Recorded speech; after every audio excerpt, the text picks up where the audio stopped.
All right, let's try this one more time. I'm going to back up a slide. Good morning, everyone. This is Eileen Kingsley Ham. Welcome to Preparing for Your Salesforce Administrator Certification. Sorry about that. I took myself off mute, but apparently it didn't come off mute. So there might be some user error there. I don't know. So we are all set now. You are here for Preparing for Your Salesforce Administrator Certification, our CRT 101 class with Trailhead. So let's just go ahead and jump into our slides. First, we've got a couple slides. We've got our copyright slide. Everybody's seen copyrights before. Everything that we've got here is copyright protected. Then we've got our safe harbor statement. If you've ever been to any Salesforce classes or any Trailhead classes, you've seen this before. And my synopsis of this is, I don't intend to make any forward-looking statements and promise that Salesforce is going to do something in the future. But if I do make any forward-looking statements based on information I have, I want you to make any decisions about Salesforce, purchasing Salesforce, any of that, based on what it does today, what we know it does today. So that's my summary of what's happening there. All right, so let's go ahead. I'll tell you a little bit about me.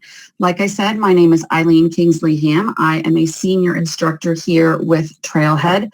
That is my email address if you need me for anything or need to send me a note about anything. I am a Salesforce certified instructor. I'm also a certified admin. I'm also a certified advanced admin. I have been working with the admins and teaching the admin classes since, let's see, this is my 5th year doing this. I also work with user adoption services, so I do a lot of end user training as well. And I'm also a Salesforce consultant. So I live in the crazy world of Salesforce all the time. I love it. All right, so that's me. I'm coming to you from beautiful Raleigh, North Carolina today. I hope you're having a good day wherever you are. Anybody that's up north is probably looking at a lot of snow right now. All right, so let's just go ahead and jump into what we have got going on here. Hold on one quick second. Pardon me, my PowerPoint seems to be locking up, so I'm going to pause my PowerPoint for a second and see if I can get this to come back on for you guys the way I want it to. Hold on a sec. Let's try this again. I'm going to close out PowerPoint and open it back up, so you guys just hang tight right where you are. I apologize for this. It is just, PowerPoint is not my friend this morning. Let's try this one more time.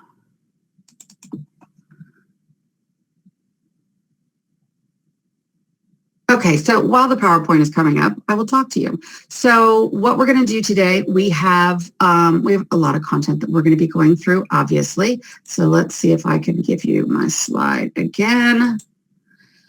All right, give me a sec. Smooth sailing with hundreds of people on the line. PowerPoint, not my friend. There we go. Now let's try this again. So now you should see my slide with my picture. That's me, and those are my credentials. Okay, so let's try to move this along again. First thing I want to do is I want to talk more about what we're going to do today. So this webinar is part of the Certification Days 2019 event. So all week we have certification classes that are going on webinars just like this. One-day webinars that are more or less kind of trimmed down versions of our certification prep classes. So I'd like to talk to you a little bit about what to expect today. Everybody is in listen only mode. The only person that can speak here is me. So because we've got hundreds of people on this call and it's impossible to try to manage that. But if you have questions about the content, any questions at all, there's a place for you to post those questions. You're going to post them to your study cohort chatter group. And I'm going to tell you how to get to that chatter group on one of the next slides. But that is where you're going to post any questions that you have about content. You know, what did Eileen say about X? You know, here's another question about that. There are expert moderators that are moderating that group, doing a fantastic job of juggling lots of questions. So they will answer all of those questions. Don't panic if your question doesn't get answered right away, because there could be a lot of questions going on, but we will get to all of your questions. I'll take a look at that group and I'll try to jump in and moderate and answer any questions there. If I see kind of themes with questions, I'll go over some topics again. So that's where you're going to go if you've got questions about the content. If you have any questions about certification days in general, other events, how to get your vouchers, things like that, you're going to go and post that into the certification days community. All right, so let's talk about your study cohort and joining your study cohort. So to do that, and I'll walk you through this step by step in a minute, you're going to go to success.salesforce.com. If you don't have a login, you'll have to build one. You're going to go to the collaborations tab, and there's a couple of different ways to find it. I think the easiest way is to come over and select groups over on the left-hand sidebar, and then just do a quick search for, I search for study cohort or admin cohort or something like that, and then I'll get that group. Once you're looking at the group, you're going to click ask to join, and then you'll be added to the study cohort, and that is where you can go and get your questions answered. So let me go and show you how to do that real quickly. Let's get back to my cohort. So if I am here looking at success.salesforce.com, I'm going to go to collaboration. And again, there's a bunch of different ways to get there. Personally, I think it's easiest to come over and click on groups and then search for the group. So since I'm already a member of this group and I'm really active in this group, it comes to the top for me. But you can come in here and do a search for study cohort. You'll see all the different study cohorts that are currently going on to support our certification days events. You can only join the one for our class. So you're going to click on Administrator Study Cohort, and that will bring you into the group because you're not already a member of the group. Someplace over kind of right about up here, you're going to see a Join Group button in the upper right-hand corner. Ask to join the group, and you will be added to the group shortly. All right, and this is where you can go get your questions answered. You'll see there's all kinds of questions in here. And what's really great about this cohort is that this is the same study cohort that we used for the Certification Days events back in October. So any questions that have already been asked, and even more importantly, resources that have been shared, they're all in this group. So I would spend a little time kind of looking through this group and see what's out there. Some folks have shared their notes. People have shared resources. There are, like I said, there are several subject matter experts at Salesforce who are moderating this group right now. So they will be answering all of your questions, sharing information with you there. So that is where you're going to go to get any questions about the content answered. All right, and that group is going to be active. It'll be active all week. And there's a lot of other good stuff about this group. When you are in there, I definitely encourage you to answer each other's questions. If somebody has a question and you know the answer to it, you don't need to wait for somebody from Salesforce to answer it. Go ahead and answer the question. The cohort is also a really good spot to find study buddies. So if you're the kind of person, as you're getting ready for your exam, you feel like you would benefit from having somebody else to work with, you like to talk through some of the concepts, I think finding study buddies in the cohort is a really good idea. I know for myself, when I was successful taking the exam, I had to have a study buddy because I needed to kind of talk through the materials, somebody to bounce some questions and ideas off of, and I was tired of walking around my house explaining Salesforce to my husband and my dogs because they just don't really care to hear it all the time. So I found study buddies really helpful. Another reason to use the cohort is to celebrate your certification success with us. You will see there are a lot of posts over the last couple months from people who took the Certification Days webinar last fall who have shared with us that they passed the exam. And those are my very favorite kind of notes to see. So that's a little bit about your study cohort. A little bit more about certification days. Part of the certification day events is you have the opportunity to buy discounted vouchers. And when I say discounted vouchers, that means you can get vouchers that are they will be $130 as opposed to $200. So you can buy up to 3 vouchers and you can use those to take your exams. So here's where you can use the vouchers, pretty much so everywhere.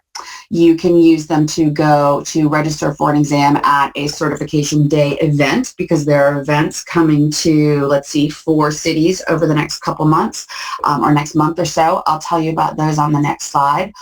Or you can use them at a testing center. So you can take Salesforce certification exams pretty much so any place, kind of anytime. Like I said, I live in Raleigh, North Carolina. It's kind of a medium-sized market.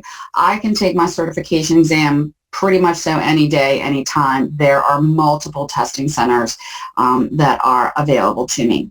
Your other option for taking the exam and using the voucher to register for the exam is you can take the exam online proctored, and that's where you can take it from the privacy and comfort of your own home or office, and somebody will be proctoring you online. I'll tell you a little bit more about that kind of towards the end, and I'll give you sort of my tips and tricks on where I think you're most likely to be successful. But those are your options. So if you buy vouchers, and you can buy up to 3 discounted vouchers, you can use them at any of these locations.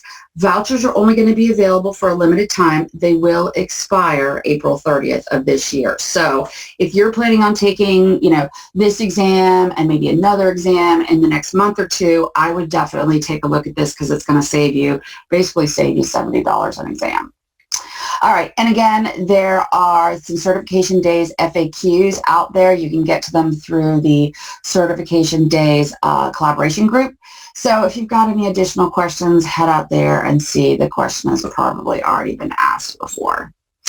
All right, so let's talk about this certification event schedule.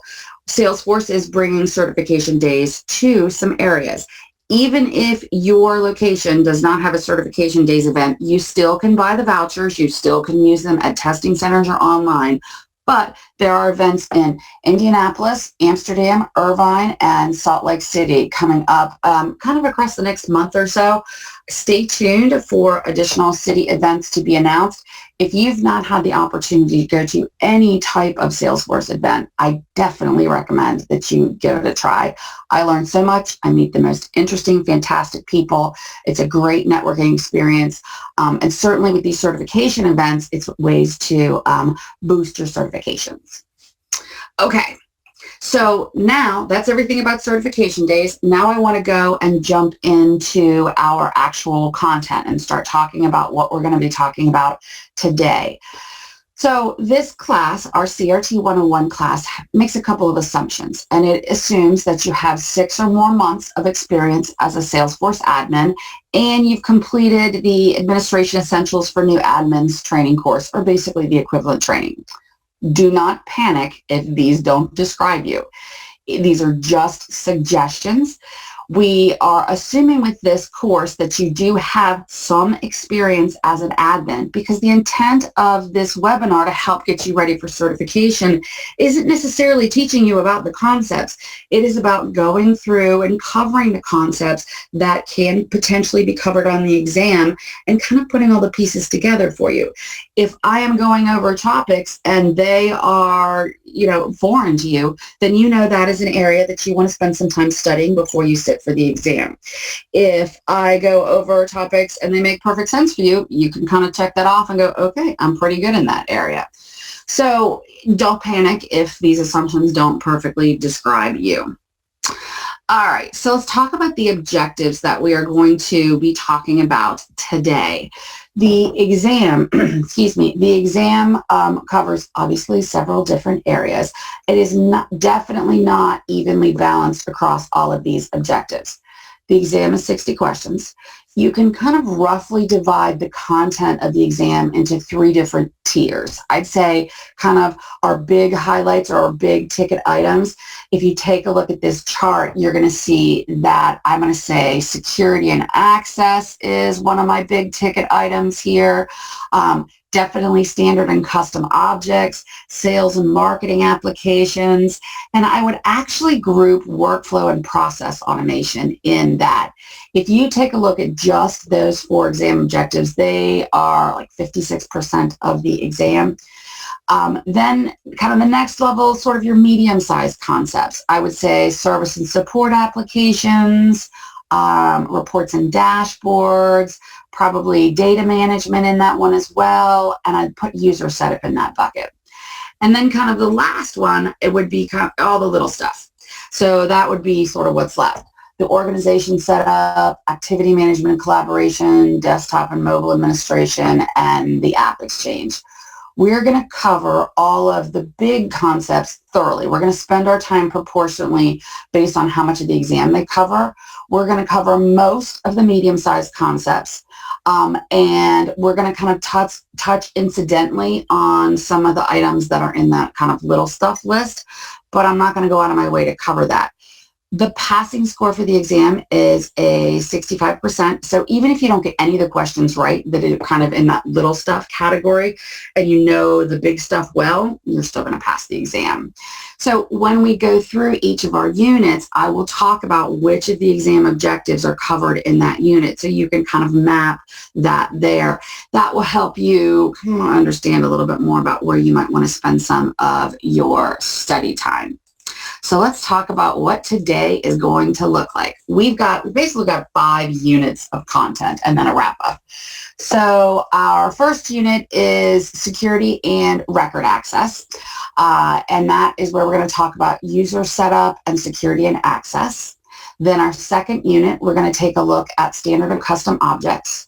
Third unit is where we hit automation and validation. We're going to look at workflow. We're going to look at process. We're going to talk about some different service and support applications. Unit 4, we hit data management, get data into Salesforce, get data out of Salesforce, back it up, things like that. And then our last unit of content is where we're going to talk about reports and dashboards. Talk about reports, how you build them. We'll look at the different report types, the different report formats, and talk about the different charts that are able to be embedded in your reports, and also how to build out your dashboards. And then our last unit, we wrap it up. Conclusion, next steps. I will talk to you a little bit more about getting ready for the exam, registering for the exam, things like that. So today we are together from 9 to 3 East Coast time. We will take a 10-minute break in the first half of the day, and we'll take a 10-minute break in the second half of the day. We're going to take a break for lunch right around 12 o'clock. I try to hit right about noon East Coast time. We're going to take 30 minutes for lunch. I know it's not a lot of time for lunch, so if you can grab something and come back and sit at your desk or wherever you're participating in this, we just have a lot of material to cover, so we take a pretty quick break. And I'm pretty tight about the breaks. I'll put a slide up and say, okay, you got 10 minutes, come back at this time. And at that time, I will start class back up because I want to make sure we have time to get everything in our 6 hours together here. All right, so that's kind of what the agenda looks like. These units that we're going to be going through, they revolve around a scenario or maybe a couple scenarios for a company called AW Computing. If you've taken any other Trailhead classes, you're probably familiar with AW Computing. They are a medium-sized company that sells computers, laptops, printers, things like that. Most of the time, AW Computing sells business to business, but they do a little bit of business to consumer. Well, AW Computing has just acquired a new company. They've acquired Working Armor bags. And so a lot of what we're going to be looking at today is going to be based on the scenario of we have to set things up for Working Armor bags. So I start with kind of a general description of the scenario, and then we're going to go and cover some kind of high-level review slides for the concepts.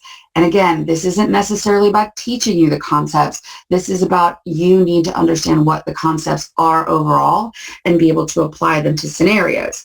And so then what we do is we return to the scenario and then kind of work through what the solution to the problem presented is. So since it's just me talking and you guys are not participating, when we have activities where in a traditional CRT 101 class, it would be interactive and we'd be working on it together, you're just going to be listening to me. And so I'm going to take you through the activities and I'm going to take you through the review questions because I think it's important for you to have experienced that content. So just kind of bear with the oddness of that. Each unit also has some questions. Sometimes it's just one set of questions. Others have multiple. The questions are on the slides. They are written to really closely resemble exam questions and kind of evoke the same type of information you need to know for the exam. So since we're in listen only, it's going to be me answering the questions, and so it's going to be a lot of me talking to myself. Your goal here should be consolidating your knowledge and really working on applying it to these scenario style questions. If I go through the activity and I go through the questions and you feel pretty good about it, and when I ask the questions, I'll ask the question and I'll wait a couple beats to give you a moment to think about it, and then I'll answer the question. If you feel pretty confident about the questions, that's a really good indicator that that topic area is something that you are comfortable with, and you might not need to spend a lot more time prepping for that on the exam. And that's also why we really focus on the big ticket items here, or the most heavily weighted topics on the exam. And while I'm thinking about that, before I even get into Module 1, let's do this. I want to show you, sorry, went right past it. I want to show you where you can get more information about certification if you do not have it already. So when you are looking at Trailhead, if you don't have a Trailhead account, you need to get one, because Trailhead is fantastic. I will refer to a lot of the trails throughout the day. If you're not familiar with Trailhead, it is Salesforce's self-paced online learning where you can basically teach yourself Salesforce. It is a great idea to do any of the trails for the topic areas that you don't feel comfortable about, or don't feel comfortable with, I should say. There is a trail mix that is out here, and I'll go to trail mixes. This is, oh, I'm still signing as me. That's fine. There is a trail mix out here. I think I still left that one in progress so I can find it. Yep. Prepare for your Salesforce Administrator credential, and that will walk you through all of the different pieces of everything we're going to do today. So definitely get familiar and spend some time in Trailhead. But the reason I brought you here is that I want to show you on the Credentials tab, you choose Certifications. And then you can choose what type of certification you're looking at. We're talking about becoming a certified administrator. So if I click on Administrator, I've got a lot of information that's available to me. First thing is the exam guide, and I'll come back and talk about that in a minute. Then you've got a link to that trail mix that I just showed you. And there are some other kind of helpful links here, getting involved in the Trailblazer community, classes and workshops, and a nice big orange button that shows you how to schedule the exam. So, and also down at the bottom, you can see your credentials. All right, up at the top, with the exam guide, and we're just going to open that link up in a new tab. So the exam guide that's available, if you don't have it already, definitely grab it. It is 14 pages chock full of information about getting ready for the exam. I'm not going to cover all of it because you guys can read. I'm going to hit the highlights. So I'm going to scroll. This is all purpose of the exam guide, who's the audience, a little bit more about the exam, recommended training. You're in the CRT 101 class right now. Good for you. All right. And here's where I want to hit the exam outline. This is where we get the objectives for this class and what is going to be covered in each of the units. Here is the breakdown of the outline of the exam, the topics and objectives that are going to be covered in the exam. So you can see how Salesforce weights each of these topic areas. That's why we're spending the time on the big ticket items like security and access and standard and custom objects. If you don't have the exam guide, go grab it. We don't need it for this class, but I think it's essential to getting ready for the exam.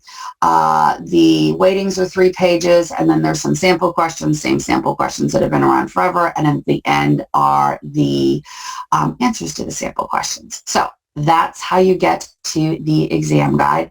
Again, you go to Trailhead and Credentials, and when you go to Credentials, choose Certifications, and then you're going to choose the certification we're looking at is the admin certification. Okay, and again, I'm going to talk about Trailhead a lot. As we go through, I'm going to mention trails that I think are really helpful to get you ready. You'll see that there is a link right here, which is easy to get to. There are also some links out in your study cohort. For those of you that feel like you need to go a little deeper in some areas, I have created a kind of supplementary trail mix, not at all required, not even official with Salesforce, but a supplementary trail mix that is referenced in the cohort that I liked because I felt like I needed a deeper dive in some areas. Formulas are just not my jam. I had a really hard time wrapping my head around writing formulas, writing validation rules, using Boolean language. So I have some trails in there that go deeper with that, some trails that go a little deeper into reports. So take a look at that if you would like. That is out there in the cohort. I think somebody reposted it the other day, so it's probably not that deep. All right, so now back to our slides. We're going to start module number 1. We're ready to roll. And I'm sure you've probably figured this out already, the pace of this course is really fast. We've got a lot of material to cover in 6 hours. So I go pretty fast. If you miss something, you can throw a question into the cohort. Somebody can always answer it. Like I said, there's lots of great experts online who do a fantastic job with keeping up with your questions. So let's start with, it says module, but it's really unit number 1, security and record access. This is a lot of the exam. If you take a look at the outline, it has security and data access listed at 14% for the weighting. And I will tell you, and this is just my unsolicited 2 cents, which you're going to get a lot today, is that the exam has a lot more than 14% about security and access. If you do not feel rock solid about security and access, the exam will be very challenging for you. So that's why we start here. That's why I'm going to spend a lot of time on our really important slides. You got to feel great about this. This is the area that was the most difficult for me to learn when I started learning this. It was the most complex because it's a puzzle. Now it is my favorite part to teach. I love it. I've presented it at Dreamforce. This is my favorite part to teach because once you get it and the puzzle clicks together, it kind of all comes together and makes sense. So here are the objectives that we are going to cover in this module. Pardon me 1 second. I'm getting all choked up and emotional about data and security. All right, so user setup. We're going to talk about the steps that you need to set up and maintain a user. And also we're going to hit on troubleshooting common user access and visibility issues. You know, everybody's favorite when you get that, I can't log in, Salesforce is down. What can you do with that? With security and access, we're going to talk about your different security options. We're going to talk about the sharing model. And when we talk about security, I talk about it in 4 different levels. So the sharing model is one of those levels. You will need to, given a scenario, be able to apply the appropriate security controls. We're also going to talk about profiles, everything a profile controls. Or I shouldn't say everything, what a profile controls. And we'll talk about custom profiles, why you would want to use them. All right, so we're going to start here, and I'm going to spend a lot of time on this slide because this is a really important, critical slide because this is the framework that we use when we talk about security. So when we talk about security, we talk about it in 4 different levels, really, and the 4 levels, the org, objects, records, and fields. And there's a lot of different analogies that the Salesforce instructors use around this. You know, think about going through the different doors in a building. I tend to think about it like if you ever watched those old cartoons where they had like the old Acme cartoons or Roadrunner, whatever they were, where they had a safe, and in order to get into the safe, instead of blowing it up, they would have to turn the dials so the dials all lined up correctly. They had multiple dials, kind of concentric dials. I think about security like that. In order for a user to be able to see all the way down here at the field level, all of these dials have to be lined up in order for them to see what I want them to down here. So that's kind of the analogy that I use. Another one that people use is if you think about going into an office and, you know, when you go into your office, whether you think about it or not, you go through several different security levels before you actually get to work. You probably badge into the door or badge into the building. You might have to badge onto the elevator. That's a second level of access. You might have to badge into the specific area that you work in, third level of access. And then you have to log into your computer and get on the network. That's your 4th level of access. So before you've even started work, you are verified you are who you say you are 4 different times. That's kind of what we're talking about here with security. So I'm going to start out here talking about access to the organization. So this is my biggest piece. This is where I can control who logs in, from where, during what times. And I'm going to start by talking about the bottom 2 points here. I'm going to talk about login IP ranges and login hours. So here's my example.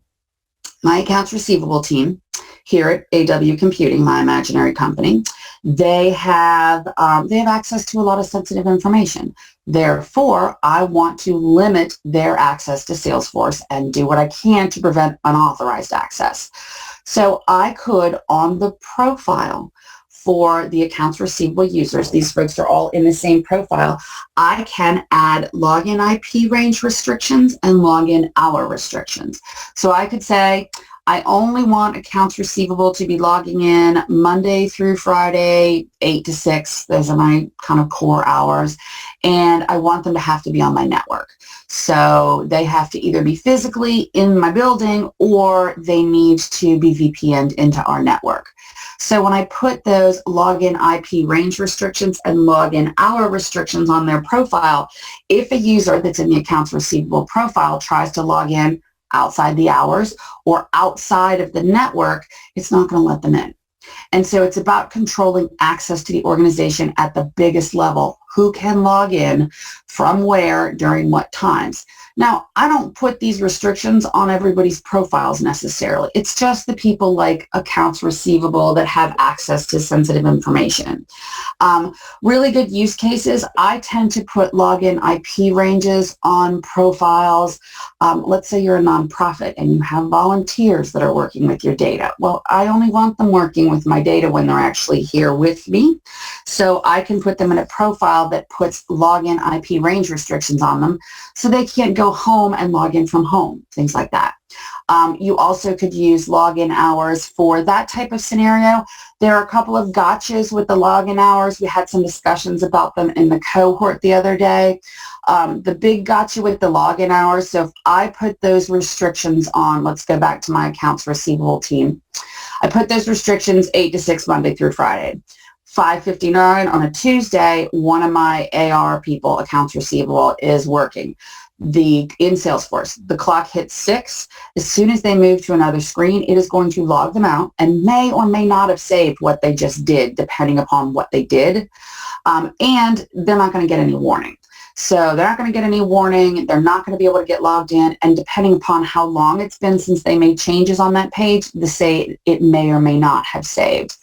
So there's some good stuff and some bad stuff about login hours. If you use login hours, I definitely educate my users and let them know. So the other piece of access to the org, I told you I was going to spend forever on this slide, is trusted IP ranges. And trusted IP ranges is optional. It is a tool you can use. It is different from login IP ranges. It's a tool you can use to really make your users' lives a little bit easier. You have all probably had the experience where you go to log into an application, whether it's Salesforce or another application, the first time, and you haven't logged in from that location or that browser before. And you have to go through and get a verification code. That's a second level of authentication that you are who you say you are. And then you get a code that's emailed to you, sometimes texted to you. You copy the code, you put it on the next screen, the verification screen, and then you're in. So you've probably had that experience. We all have. If you want to make your users' lives a little bit easier and say, you know what, when you're on my network, I don't want you to have to go through that extra verification step. You can create a list of trusted IP ranges. So for our imaginary company, AW Computing, we're going to give them imaginary offices in California, New York, London, and Tokyo. And what I'm going to do to make my users' lives a little easier is I'm going to set up trusted IP ranges for each of those 4 offices. So if they are physically in the office or they're VPN'd into my network, it's going to bypass that second level of authentication that they would have to go through. They're not going to have to get the verification code. If they're hanging out at Starbucks doing some work and they're in Starbucks network, yeah, I still want them to have to get that code, but they will be able to log in and get the code just like they would had I not put trusted IP ranges in there. So they're an option to make your users' lives a little bit easier. I tend to do it so that anytime somebody's in my network, that they can just kind of walk right in and not have to go through that extra layer. So those are the different tools that make up controlling access to the org. I can control on the profile login IP ranges and login hours, or for the entire company, I can set up trusted IP ranges. So now I'm going to come down here and I'm going to talk about object access. And we'll talk more about object access when we talk about profiles in a few minutes. But object access is referring to, okay, once the user is logged in, what objects are they supposed to be able to see, edit, create new, and delete. When you hear object settings or object permissions or really anything about that, object access, I want you to think about an acronym. I want you to think about CRED, C-R-E-D. So CRED stands for create, read, edit, delete. And every single profile has CRED for every single object. When a user logs in, Salesforce knows who they are and what profile they're in. And I'll talk about what profiles control in a little bit. But one of the important things that profiles control is the CRED that they have. So is this user supposed to be able to read existing records of this object? Are they supposed to be able to create new ones? Are they supposed to be able to edit existing, or are they supposed to be able to delete records of this object? So the profile creates that CRED and sets that baseline for CRED. You also can assign permission sets, and permission sets layer on top of the profile and give you some more flexibility. Let's say I'm going to keep using my accounts receivable team. Let's say I have 10 people on that team. They are all in my accounts receivable user profile. So they've got the login IP ranges and the hours on them. The object CRED for I'll go with the opportunity object. The object CRED for the opportunity object on that profile says they can create and read. So they just have C and R. I'm not giving them edit and I'm not giving them delete because I only want these folks to be able to create new ones and read existing ones. Actually, no, I'll probably give them edit too. That seems silly not to give them edit. So I'm going to give them C, R, and E. So I have 10 people on this team. 2 of them are my team leaders. I want just those 2 users to be able to delete opportunities. Probably not a great idea, but it works for my example. So because I don't want everybody on the team, all 10 to be able to delete, I'm not going to give them the D on the profile. What I'm going to do is I'm going to create a permission set. And permission sets always add additional permissions and settings. They never take anything away. They always add. So I'm going to create a permission set that says users with this permission set can delete opportunities. And then I assign that permission set to just those 2 team leaders. So all 10 are still in the same profile. I haven't had to create another profile, which is nice. You want to get by with as few a number of profiles as you can because they can be a lot to manage. And I've created a permission set to grant just those team leaders the ability to delete those opportunity records. So object access controlled through the profile with CRED. You also can layer in permission sets to control object access. And I'll talk more about that on an upcoming slide. So now we're going to talk about record access, our 3rd level. So our accounts receivable users are in a profile that allows them to log in during certain hours, certain hours, and from certain IP ranges they're in. I've adjusted all the CRED settings so the right team members see the right opportunity records, they have the right access to the opportunity object, I should say. Now I'm talking about record access. So record access controls which individual records a user is supposed to be able to see and edit. Record access is made up of 5 different elements, and they are listed down here. I know I've only got 4 bullet points, but the last is 2. OWD, role hierarchy, sharing rules, and teams and manual sharing. I'm not going to go into depth on these right here because I've got another slide that is completely about this, and that's where I want to kind of dig into that. But the record access model that is made up of these 5 elements controls which individual records a user is supposed to be able to see and edit based on what their profile gives them access to. So if you think about it, I'm actually going to shift gears a little bit. I'm going to talk about a sales team instead of my accounts receivable team. So I've got a sales team, and they have for their object access for the opportunity object, I'm going to give them create, read, and edit, C, R, and E. Well, object access just says they can create new ones, read existing, and edit existing. It doesn't control which individual records that user can create or can read or edit. Record access controls that. So record access says, okay, I've got Phil, my salesperson. He has edit access to opportunities based on his profile. Do I want him to be able to edit everybody's opportunities? Chances are probably not. So because of that, I need to limit what Phil can edit to just the records that Phil owns or have been shared with him for a number of different business reasons. So the record access model is going to control which individual records users are going to see. And again, I'll unpack that a little bit more later. The fourth security level that we're going to talk about is field level security. And field level security, and sometimes you hear people call it FLS, is, I think it's pretty easy to understand. It is what fields are the users supposed to be able to see and edit based on their profile. So if I have a user that has edit access to an opportunity, I've used my record access model to control which records I want them to see. Do I want them to see every single field on that particular record? This is a way I can do things like, hide sensitive financial information from people that don't need to see it, hide credit card number, hide purchase order numbers, things like that. So field level security is set on a couple of different levels. It will control the fields the user sees on the page layout, but it is most controlled at the profile. That was a terrible sentence. It is controlled for the most part through the profile. And I'll kind of talk to you about some different ways to adjust the field level security. So that's our big picture talking about security in all of our different levels. I'm going to talk more about object security, and I'm going to talk more about record security on upcoming slides. All right, so now let's go get my annotation tools off and take a look at our first scenario.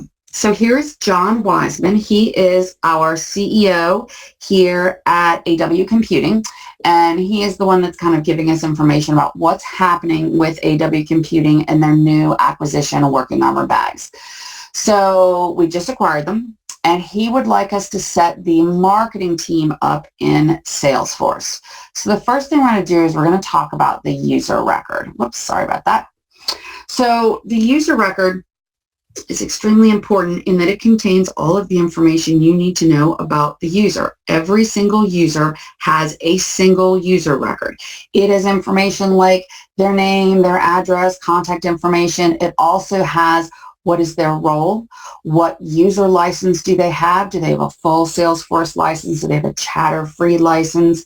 It has their profile, and you can see here on this screenshot, I can see that my user has a full Salesforce license and their profile is sales user.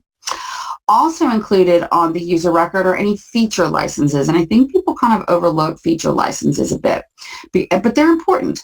So feature licenses, for the most part, are these checkboxes kind of down here, most of these checkboxes. So think about what we're talking about for John here. John wants us to set up the marketing team for Working Armor bags in our org.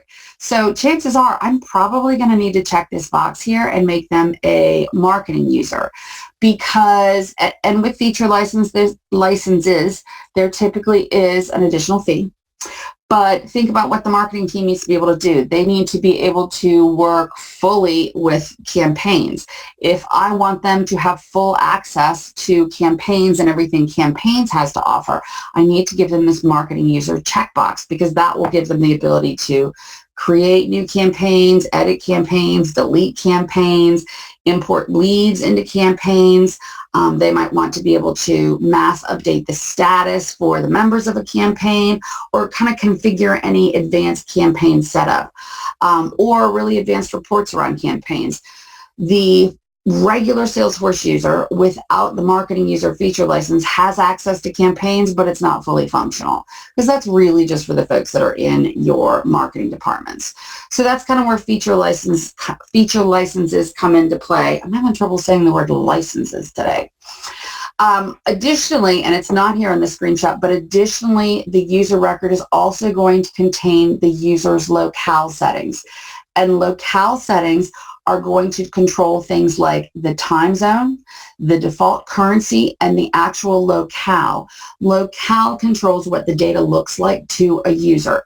So you set a corporate default time zone, locale, and currency, and then when you create your users, they inherit those corporate defaults, but you also have the opportunity of overriding those and changing them to something that makes more sense for your individual users.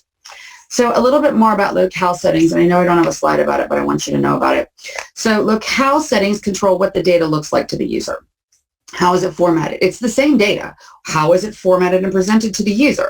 So if you think about today's date, so it's February 13th, 2019. Wow, life's going fast. So if I wanted to indicate today's date using 6 characters here in the US, I would say 021319. That's how we do it.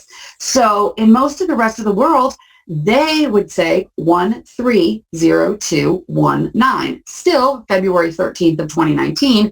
It just needs to be formatted differently. So locale settings are going to control how that date is formatted. It's also going to control formatting of addresses. You know, here in the US, we have a zip code and it's numeric and it's 5 characters and a dash and 4 characters. In Canada, they have a postal code and it is 6 characters, but theirs is alphanumeric. So locale is going to control how that data is really displayed to the user, you know, order of names, things like that.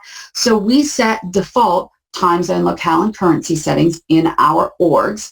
And then when we create new users, they inherit those. But let's say I'm creating a new user in the Tokyo office.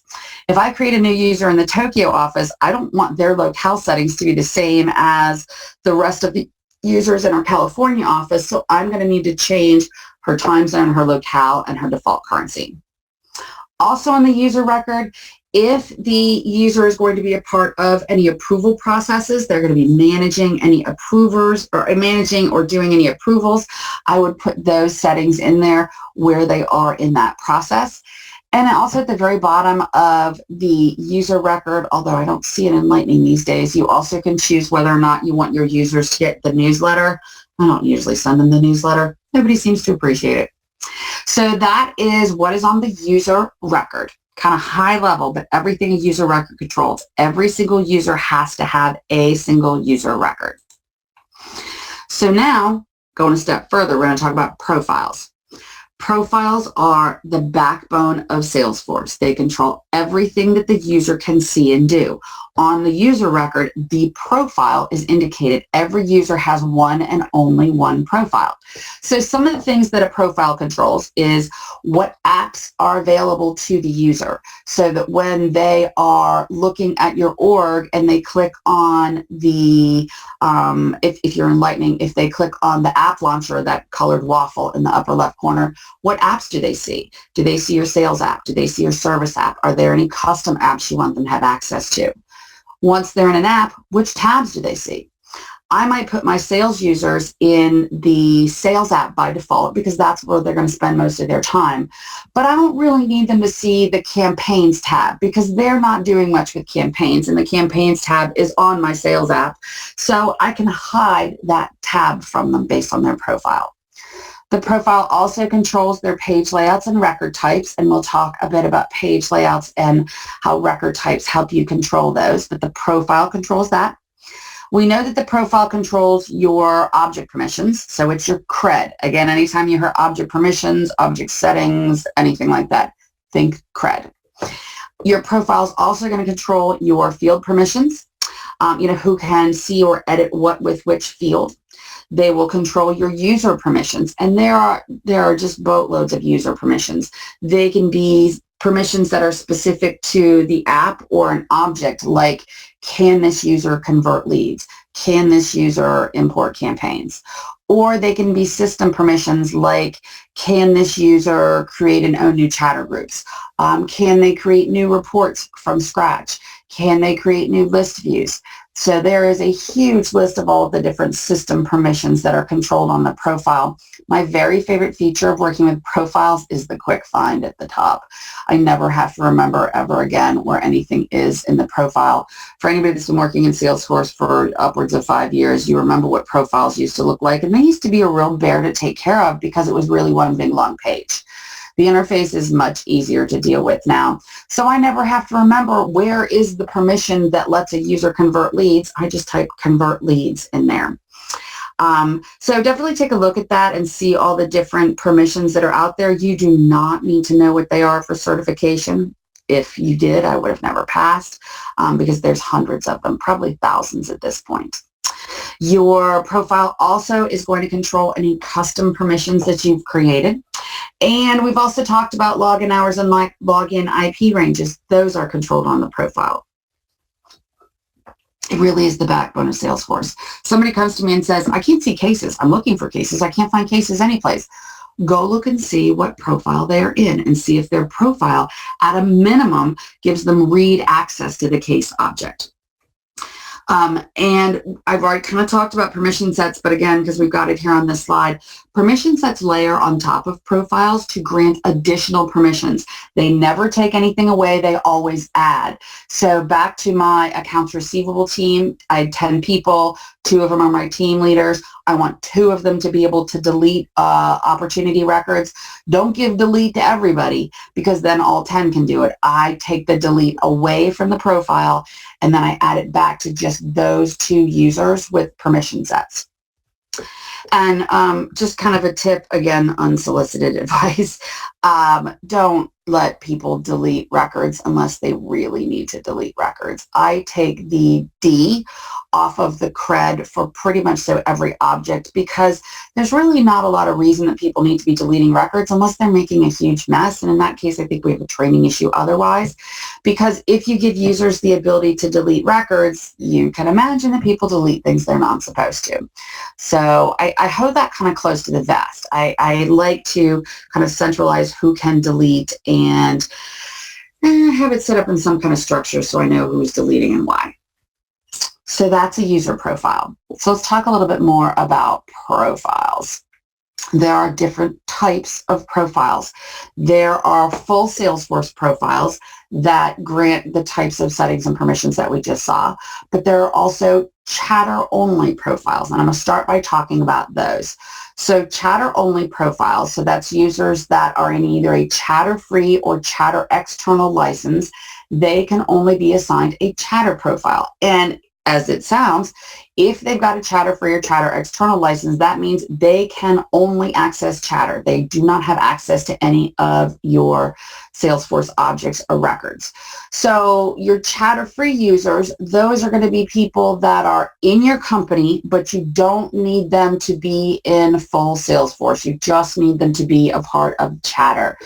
The example we use in the admin classes is the legal counsel here at AW Computing. He thinks it's probably a good idea if he has his eyes in chatter, just so he can kind of keep an eye on what's going on. But we don't want to necessarily kind of waste a license on him because he doesn't need access to all the Salesforce data. So I'm going to give him a chatter-free license, and then I'm going to give him a chatter-free profile. So because you're chatter-free and you're basically because all of your chatter profiles are standard, you can't edit the cred because they don't even see any of your objects anyway. You can't delete it, and those users cannot see your Salesforce data. So now shifting back over to kind of our standard full Salesforce users. Anybody that has a Salesforce license gets a either standard or custom profile. Because profiles are so important, that Salesforce gives you some standard profiles to kind of get you going. I don't use my standard profiles as is standalone because you cannot edit the standard profile. It's kind of like a template. So they give you a template. Okay, this is likely what your sales user is going to need to have for settings and permissions, or likely what your support user is going to need. But you can't delete that profile, that standard profile, because it is a standard profile that Salesforce gives you, and you can't edit any of the cred. One of the first things I do when I engage with a new customer is I take a look at their profiles. I see which profiles they're using. If they are using standard profiles, if that org has been around for a while, they're using the standard profile that was created when that org was set up. And so they haven't made any changes to the profile potentially in years, which means there might be all kinds of really great new settings and permissions that have come out with each release that they have not been giving to their users. So the first thing I do is I take that standard profile, I clone it, I save it as a custom profile. Then, because I've saved it as a custom profile, it's mine. I can edit the cred. I can delete it later if I don't need it. So best practice, always put your users in a custom profile. Again, when I'm creating them, I just pick whatever standard or another custom profile most closely matches the end result that I'm shooting for. And then I start from there. I kind of clone that one and go from there. I don't like using standard profiles with one exception. I use the system admin standard profile because to me that standard profile is perfect the way it is. It gives me as the admin full access. It has the 3 most powerful permissions in Salesforce. It has view all data, modify all data, and those 2 trump any security that you have. So you can never hide a record from yourself. And it also has the 3rd most powerful permission in Salesforce, customize the application. So I don't give those permissions to just anybody. Because you're asking for trouble. You're letting everybody see and edit everything and let them customize the application. You want to keep that nice and centralized. So those are the different types of profiles. I'll come back and talk a little bit more about object permissions. If you've been in any of our other classes, you've seen this slide many times. So object permissions, I want you to think CRED. Object permissions only determine the kinds of records a user can see, create, edit, or delete. It does not drive the individual records themselves. So if I have a user that is in a profile and this is what their CRED looks like right here for this particular object, I don't know what object it is, that means they can read existing records, create new ones, and edit them, but they can't delete. Down here, these last 2 permissions, view all and modify all, these are the ones that I said don't give to anybody because anybody but yourself. They trump everything else. They ignore all your sharing settings and they let you see everything. The analogy that we use about object permissions or object settings is like a driver's license. So I went to the DMV when I was 16 and I took my written test and my driver's test and they said, yep, you, Eileen, can drive a car. They give me a driver's license that says I can drive a car. It doesn't say I can drive a motorcycle. It doesn't say I can drive a giant truck. It just says a car. You can drive a car. But my driver's license doesn't dictate which car I can drive. So which car I can drive is dictated based on, do I own the car or am I under some type of contractual agreement? So I can go and drive the cars that are in my driveway because we paid for them or are paying for them.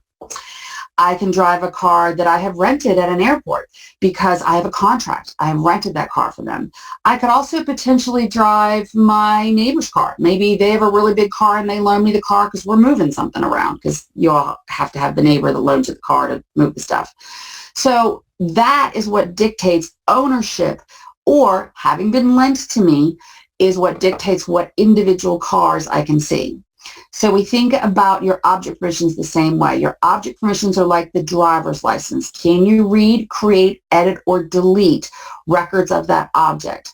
When we talk about the individual records, which ones you're supposed to be able to see, edit, and delete, like which car are you supposed to be able to drive? I can't just go out to a parking lot and pick any old car that I think is pretty and hop in it and drive it away. That's grand theft. We don't want to do that. So I have to drive cars that I am supposed to be driving. So let's talk about what cars you are supposed to be driving. And we're going to start talking about record ownership. Users' default access to records is always going to start and be based with record ownership. So whichever data access model you choose, and we're going to talk about the different data access models, record owners have special privileges to their own records. So given the right profile permissions, the user that owns a record can see it, edit it, transfer it to somebody else, and delete it. So the most important part of the slide here is given the appropriate profile permissions. It's the part in bold. So here's Phil Smith. He is our superstar sales guy, and he owns one of our biggest accounts, ABC Labs. So he is in a sales user profile, so that gives him a lot of access to the account object because the accounts are kind of our central object, and we'll talk about that as well. So because Phil owns ABC Labs, he is then able to edit it. So you can see the edit button is right there. He's also able to change the owner. He could give this account to one of his junior salespeople, although he's probably not going to do that. And he also has the ability to delete the account. There's the delete button. So hypothetically, let's say the sales user profile that Phil is in, I have decided that I am just not comfortable with my salespeople being able to delete accounts because I just don't think that's a great plan. So on that sales user profile, I take the D away, the delete away on the account object cred. If that is the case and Phil is in that sales user profile, even though Phil owns the ABC Labs account, he is not going to, where's my pen? He is not going to, I'm a terrible artist, have the delete permission because I have taken the delete permission away at the profile level. So even though he owns it and he should have full access, I've decided it's not a great idea for salespeople to be able to delete accounts because I think that's just kind of asking for it. So given the appropriate profile permissions, when you own a record, you can see it, edit it, give it to somebody else, and delete it. But again, I like to take the delete away from a lot of folks.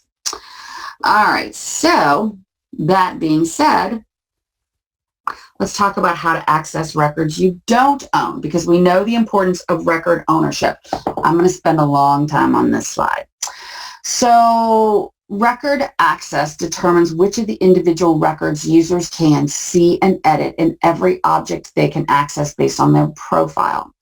So we create a record access model, and the record access model is made up of these 5 elements. It is important, and when I say these 5 elements, they are these guys that are down here. OWD, role hierarchy, sharing rules, teams, and manual sharing. It is important for certification success that you understand this, this model. For me, when I was successful with certification, before I even started my test, they give you a couple pencils, and I think they give you 3 pieces of paper now. I drew this because for me, I needed a visual so that when I got to, question 42 and my brain was just mush, I had a visual that I could refer to as I was working through, one of those scenario-based kind of questions that says, Bob's on the East Coast team, Susie's on the West Coast team, Bob can see this, Susie can see this, Bob needs to be able to see this that Susie can see, but not this. How are you going to achieve that? Those kind of questions that can get really complicated. So for me, I needed a good visual. So I'm going to walk you through this visual of our record access model. You may or may not use all of the different elements in your own record access model. It really depends on what you need to have happen. So I'm going to start over here with OWD. So OWD is the acronym for Organization-Wide Defaults. Most people call it OWD. OWD sets the baseline level of access users have to records they do not own. And so I'm going to say that again. OWD sets the baseline level of access to records that, I just said it backwards, sorry about that. OWD sets the baseline level of access to records the user does not own. So if you do not own it, are you supposed to see it?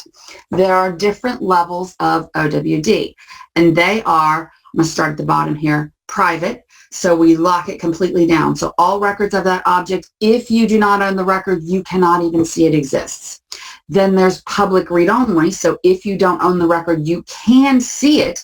You cannot edit it, but you can see it and add child records to it. This is very commonly used for the account object, for an example. And then your last level of access is public read-write. And so that adds the edit capability. So if you don't own the record, you can see it and edit it. The big thing to remember with OWD is that it restricts access. It's going to restrict access to records a user doesn't own. There is a 4th level of OWD other than public read-write and public read-only and private. It is public read-write transfer. I do not know why it's not on my slide. I just looked down. It's not there. Public read-write transfer is only used for leads and cases, so only those 2 objects. And the reason it's restricted to those 2 objects is that based on what those objects are and the information contained in them, they are most likely to change ownership. Leads can get qualified by one team and passed to another team, or cases get worked by, one group and then they move it up to a higher tier, things like that. So you can set either cases or leads to public read-write transfer, which says if you don't own the case or the lead, you can see it, edit it, and give it to somebody else.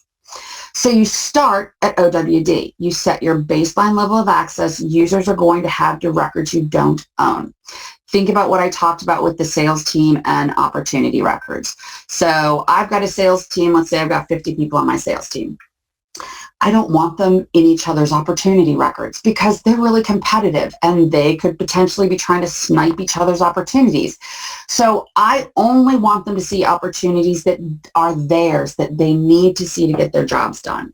So I'm going to set my opportunity object to private. So that says, if you do not own the opportunity, you can't see it. So Phil, my salesperson, sees Phil's opportunities. Matt, another salesperson, sees Matt's opportunities, and so on and so on.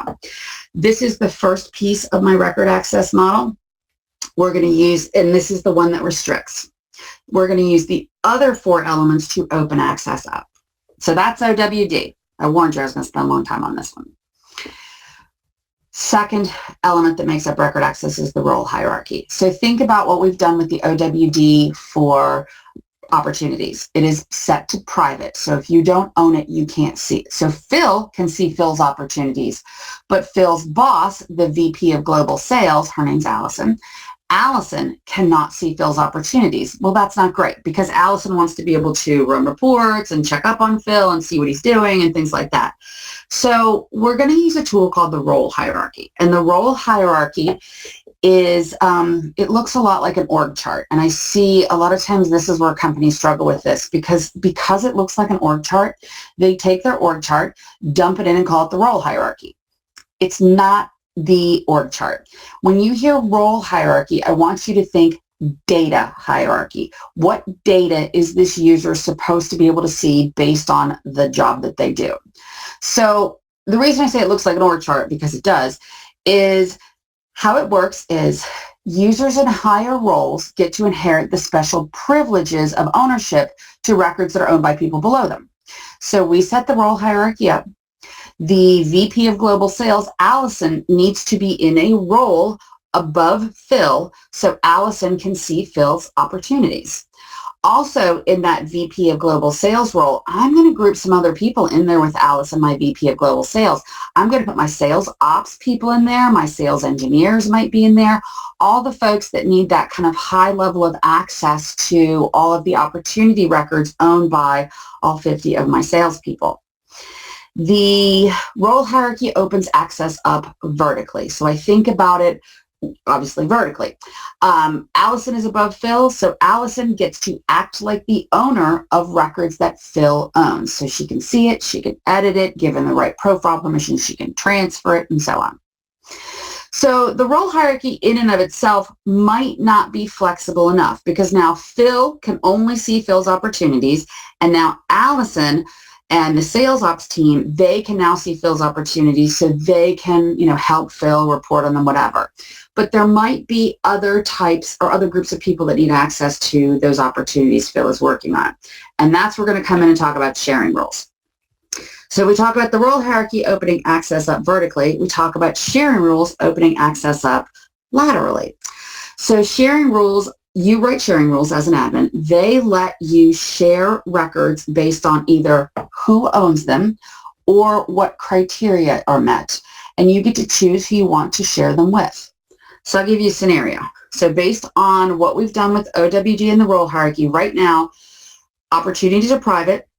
And so Phil can see Phil's opportunities. And then the role hierarchy says anybody above Phil can also see Phil's opportunities. But now I have a new question that's been posed to me. So my marketing director, Samir would like to be able to see opportunities.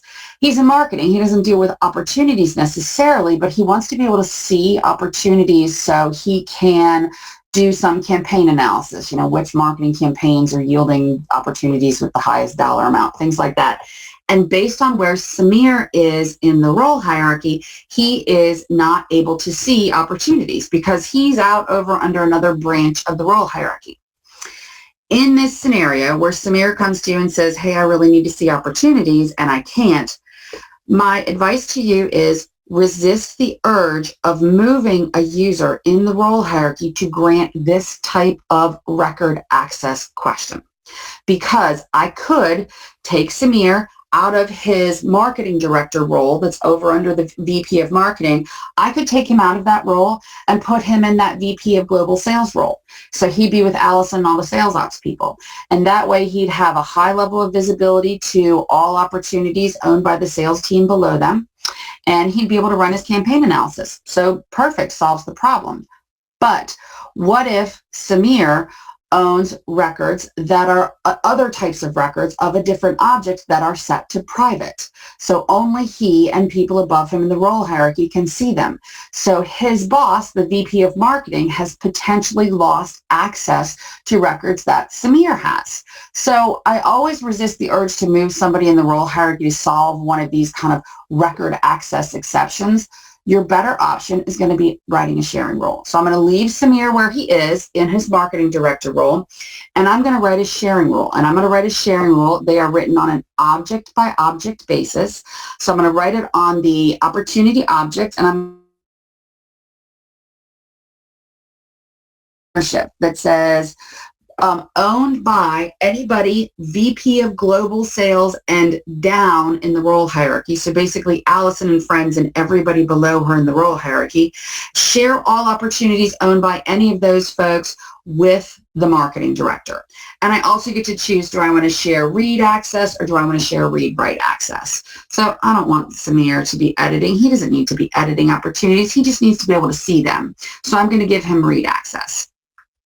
So that is a sharing rule that's based on record ownership. Share all opportunities owned by anybody VP of global sales and down in the role hierarchy.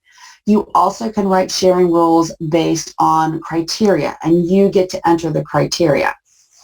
Another example, still using opportunities, my accounts receivable team, they need to see opportunities, but they only want to see them when they're won, because once they're won, that's when accounts receivable starts to work with the customer to get payment. So I can write a sharing based on OWD being private for opportunities and the role hierarchy being set up the way it is. My accounts receivable users are over someplace under my VP of finance and my role hierarchy because their VP needs to be able to see all records they're working on.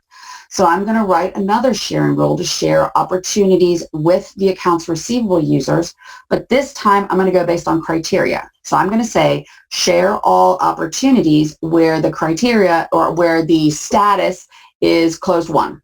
I should not status, stage. Stage is closed won. Share all opportunities where the stage is closed won and share them with the accounts receivable user, the accounts receivable role.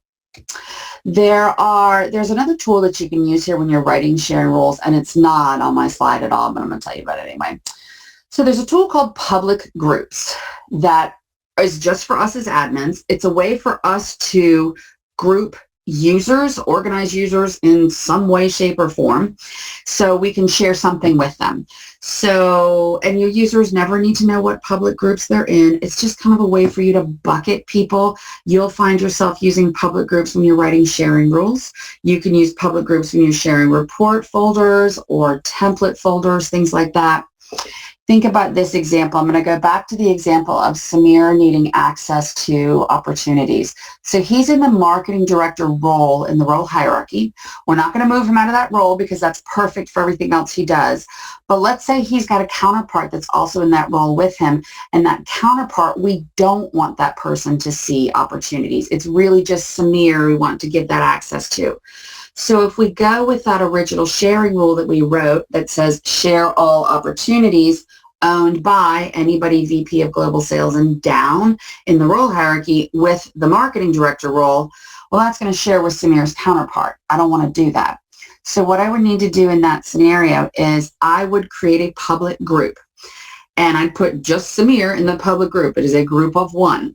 And you can call the public group whatever you want. I could call it Samir if I'd like to. So I create a public group, and you do that before you create your sharing rule. And then when I write my sharing rule, instead of sharing all opportunities owned by the VP of global sales and down in the role hierarchy with the marketing director role, I'm going to share with the public group of Samir. So that way Samir sees the opportunities. His counterpart in that marketing director role doesn't, so it's not an overshare. And that is a really big thing when you're taking the exam. Make sure that when you're selecting your answers, and it has to do with things like Bob's here, Susie's there, they can see this, they can see that, you know, same kind of thing that I was talking about, like with Samir, the marketing director. Make sure your answer is not an overshare. Make sure you are just sharing the records with the people that need them and not too many people. So those are sharing rules. They can either be ownership-based or criteria-based. We write those. So of the 5 elements that make up record access, the first 3 we've talked about, this is all us. We control all of those. The last 2, teams and manual sharing, that we can control, or we can let our users control them. So this is a way to empower your users to work with their, work with their own data. So I'm going to start with Teams. Teams is a feature that we turn on. So we as admins turn it on and say, yep, here's Teams, go ahead, run with Teams. You can support, Teams are supported with 3 different objects and only 3 objects: account teams, opportunity teams, and case teams. So let me give you an example of using account teams. So Phil is working with a big opportunity, Phil, our salesperson, working with a big opportunity for ABC Labs. And he can see the opportunity. Allison and all the sales ops people can see the opportunity based on the role hierarchy. There's no sharing rules that are, well, actually Samir, the marketing director, could potentially see the opportunity as well. But Phil wants to be able to share this opportunity with the dedicated support rep who is going to be supporting the opportunity. He also wants to share with his pre-sales engineer. So Phil can create an account team and say, okay, here's my team. Tim is my dedicated support rep. Amy is my pre-sales engineer. So I want to add these 2 folks to this opportunity team. So he's just added them to the individual opportunity team for that ABC Labs opportunity. If he wanted to add them to everything that works with ABC Labs, so everything with that whole client, then he would add them to the account team. So they would be able to see all opportunities. But let's say they're just working on a specific opportunity. So he could add them to the opportunity team for just that opportunity. Our responsibility with Teams is we turn it on. Pretty easy to check a box. And we also make sure that the team roles, which is completely unrelated to the role hierarchy, I wish they'd used a different word for this, we make sure that the team roles list is set up and complete. So that when Phil goes to create his default team and says Tim, he has to indicate that Tim is his dedicated support rep, Amy is his pre-sales engineer. We'll see account team membership kind of come into play a little bit later today when we talk about automation. So just hang on to that for right now. So Phil can create teams. He can create a default account team and say, yep, Tim and Amy are always my team. Add them to every single account that I have, every single account that I get going forward. Totally up to Phil. The last element that makes up record access, and we talk about Teams and manual sharing as being real flexible. Manual sharing is like that onesie, twosie kind of sharing. Manual sharing is a button that is on the record, but it is only in Classic. So if you're in Classic, you will see a sharing button on records that a user owns or are owned by people below them in the role hierarchy where they can manually share the record. So Phil can say, yes, I own this and I want this person to see it so they can manually share the record. If you are in Lightning, which we all should be, then the sharing button is not visible. There is an app out in the App Exchange that will basically make a sharing button available to you. It's really good. So those are the 5 different elements that make up record access. Again, you want to feel really good about these. I cannot tell you how many times I have talked through this model. Again, my dogs know more about Salesforce than any dogs ever wanted to know.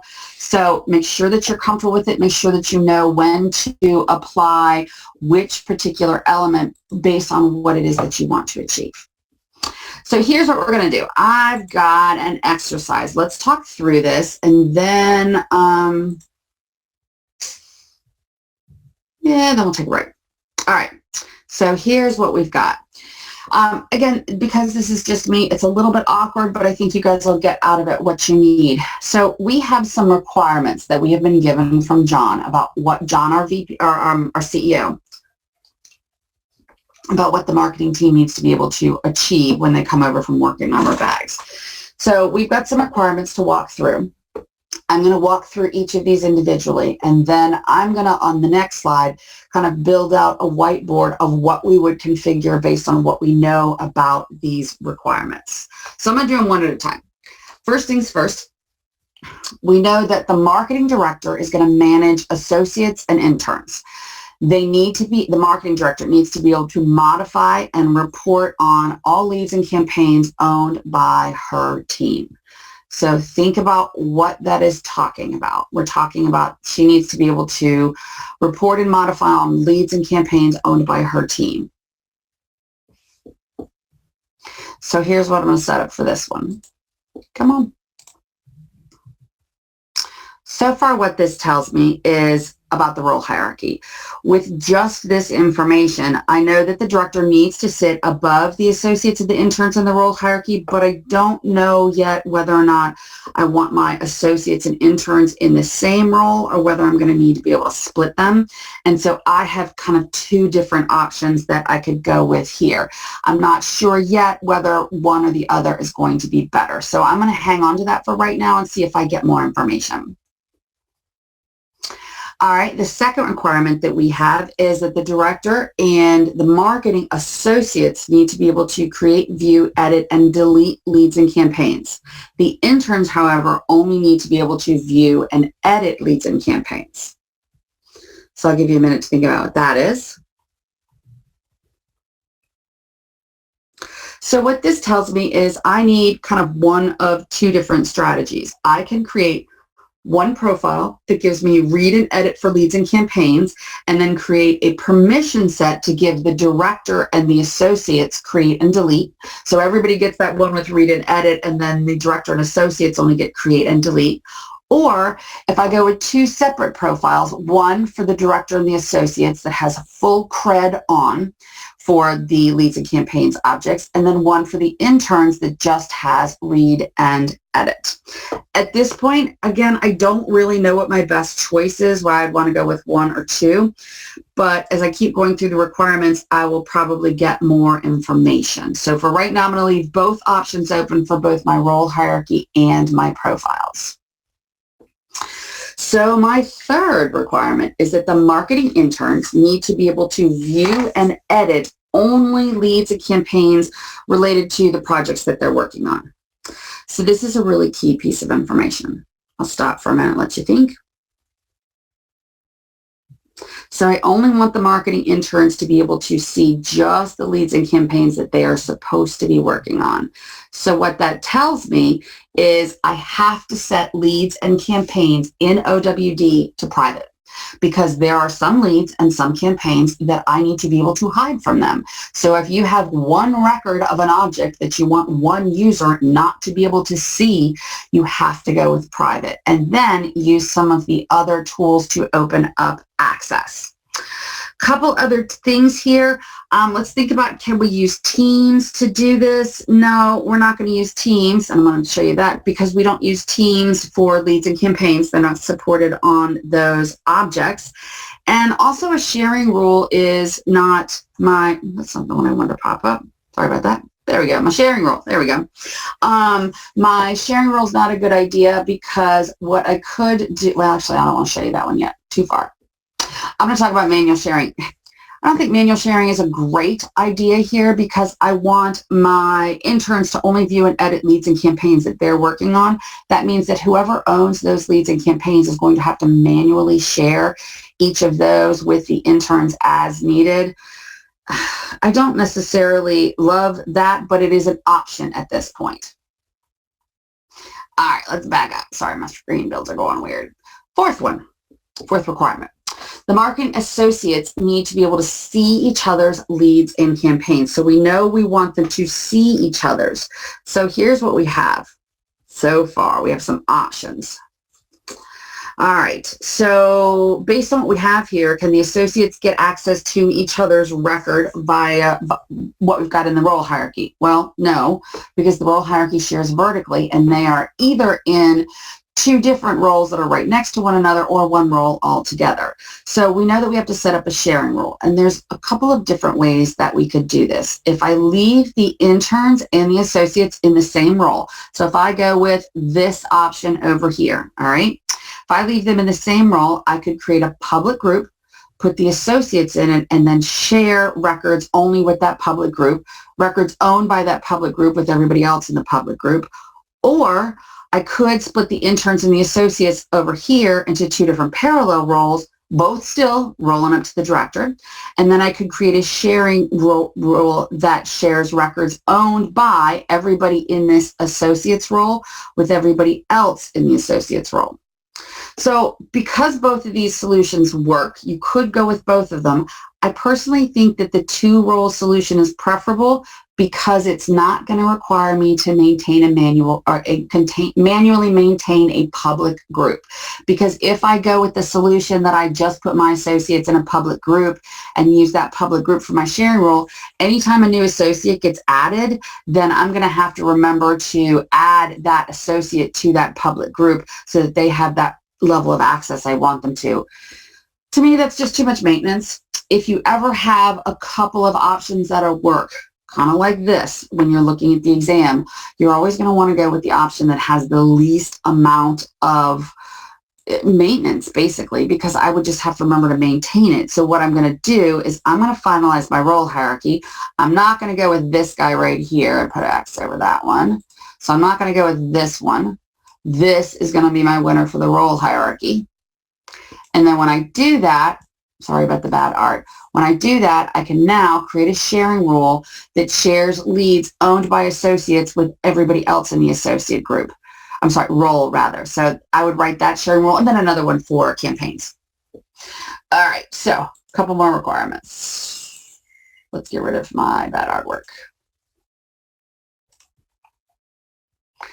So my fifth requirement, I want only some of my marketing associates can transfer leads. All right. And so what that tells me is that, let me build that back out for you. What that tells me is that I don't want to put the transfer lead permission on their profile. So either with the profile, whether I go with option 1 or option 2, either way, I don't want to put the ability to transfer leads on the profile because only some of my associates are supposed to be able to transfer leads. So that right there tells me I'm going to need a permission set. So I need one permission set that is going to grant that transfer leads permission to the associates, and then I would assign it to just those associates that I want to be able to transfer leads. And I've got one more. So my last requirement is that marketing interns can only log into Salesforce between 8 and 7. So I want to limit the hours in which they are able to log in. I'll give you a moment to think on that. Build out what we've already got. So this is the last piece of the puzzle about profiles because this answers my question of whether option 2 or option 1 is a good idea for profiles. You can't include login hours in a permission set because remember, login hours restrict access and permission sets always give additional permission. So I'm going to need to go with a separate profile for my interns. So I'm going to go with option number 2. I'm going to go with 2 different profiles, one for my director and associates, and then one just for interns. And so on the one just for interns, then I can go and add the hour restrictions. So that was kind of a long version of walking through a question of how I want to set the marketing team up and what they need to be able to look at. And so I know that I'm going to go with option number 2. Sorry, I didn't finish drawing on this. I'm going to go with option number 2 for the profile, and I'm going to go with option number 1 for my role hierarchy. And so now I'm set and I know what I need to build. All right, let's do this. I've got some questions. Let's do these questions, and that'll wrap up this unit, and then we'll take a break. I know we've been going for an hour and a half. I try to go for no more than 90 minutes at a time, but I literally need like 5 more minutes on this. Okay, so here are the questions at the end of the unit. I've got 4 questions here. Maybe not 5 minutes, maybe like 7. All right, and same like before, same as we did with the last exercise. I'll ask the question, give you a minute to think about it, and then we'll talk about the answer. So the first question is, a user gets in touch with you and says they can't log into Salesforce. You go take a look at their login history and you see no failed login attempts. What is the problem here? I'll give you a second. So it sounds to me like the problem is that user's logging with the wrong username. Because I don't see any login history for them, Salesforce doesn't know who it is that is trying to log in. So this user's got a bad username. So I'm going to, get in touch with her and make sure that she knows what her username is. All right, second question. Here at AW Computing, we have a private data model for accounts. So when sales engineers are working on specific accounts, they're going to need access to the account in question as well as the associated opportunities and cases to that account. Sales engineers, they don't own accounts. So how would I give them access to those accounts when they are working with them? I'll give you a minute to think on that. Your best bet here is account teams. Remember, you have teams that are supported for accounts, opportunities, and cases. So I would put the sales engineers on the account team for those accounts and just those accounts that they're working with, because I don't need them to see all accounts. I want them to just see the ones that they're working with. And when I say something like that, it's not about restricting a user. I'm not trying to hide anything from anyone necessarily. I want to give a user, well, okay, I lied.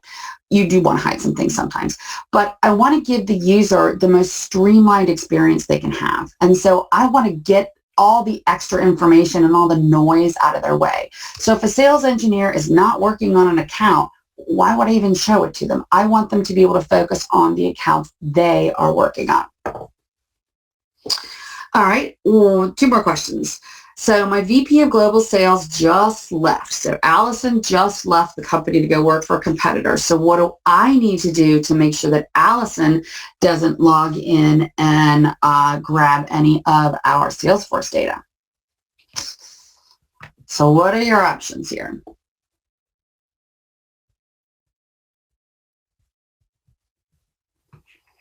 So your best bet is probably going to be to freeze the user. And so I would freeze Allison's user record. And what freeze does is it basically freezes the username so that Allison is not able to log in at all.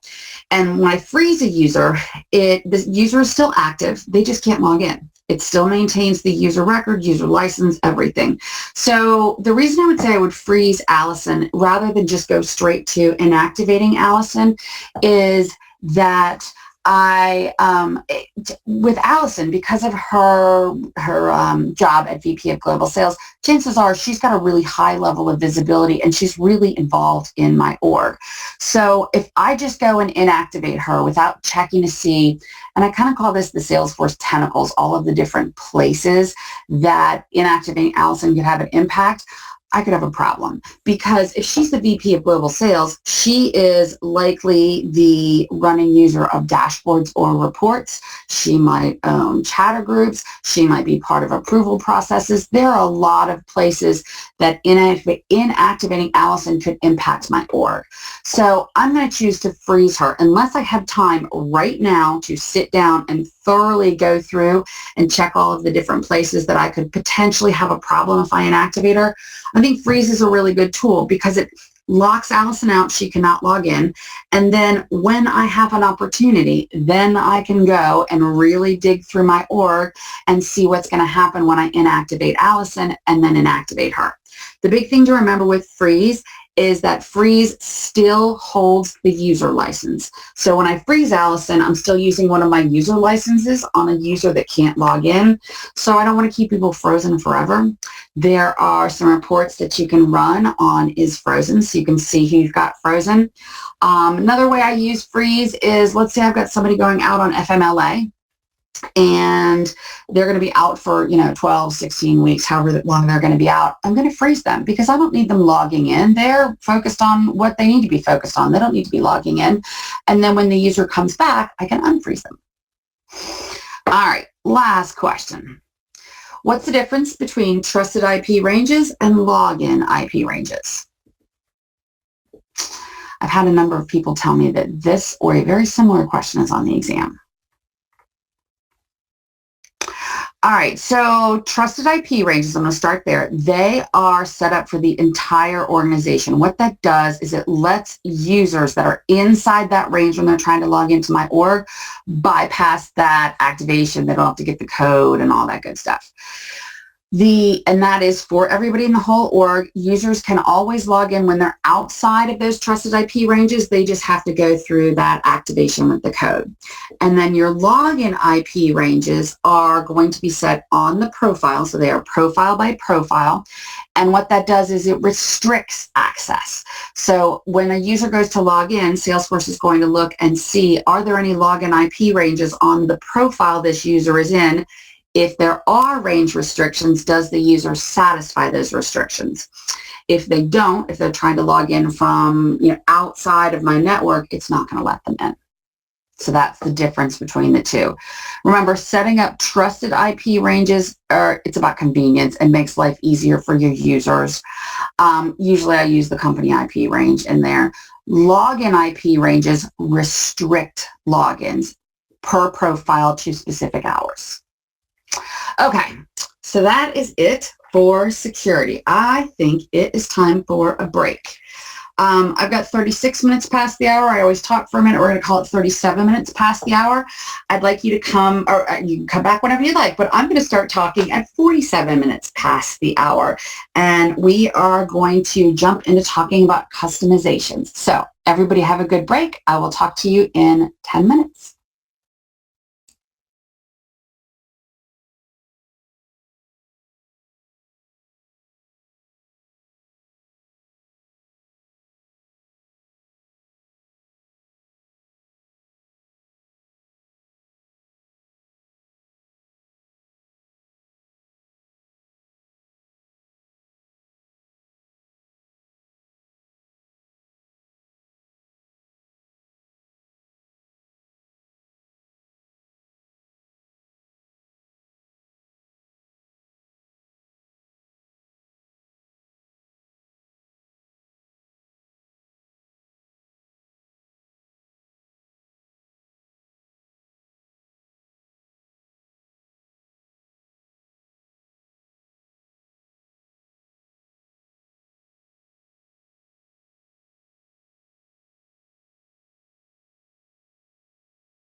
All right, I've got 47 minutes after the hour, so we're going to go ahead and get started.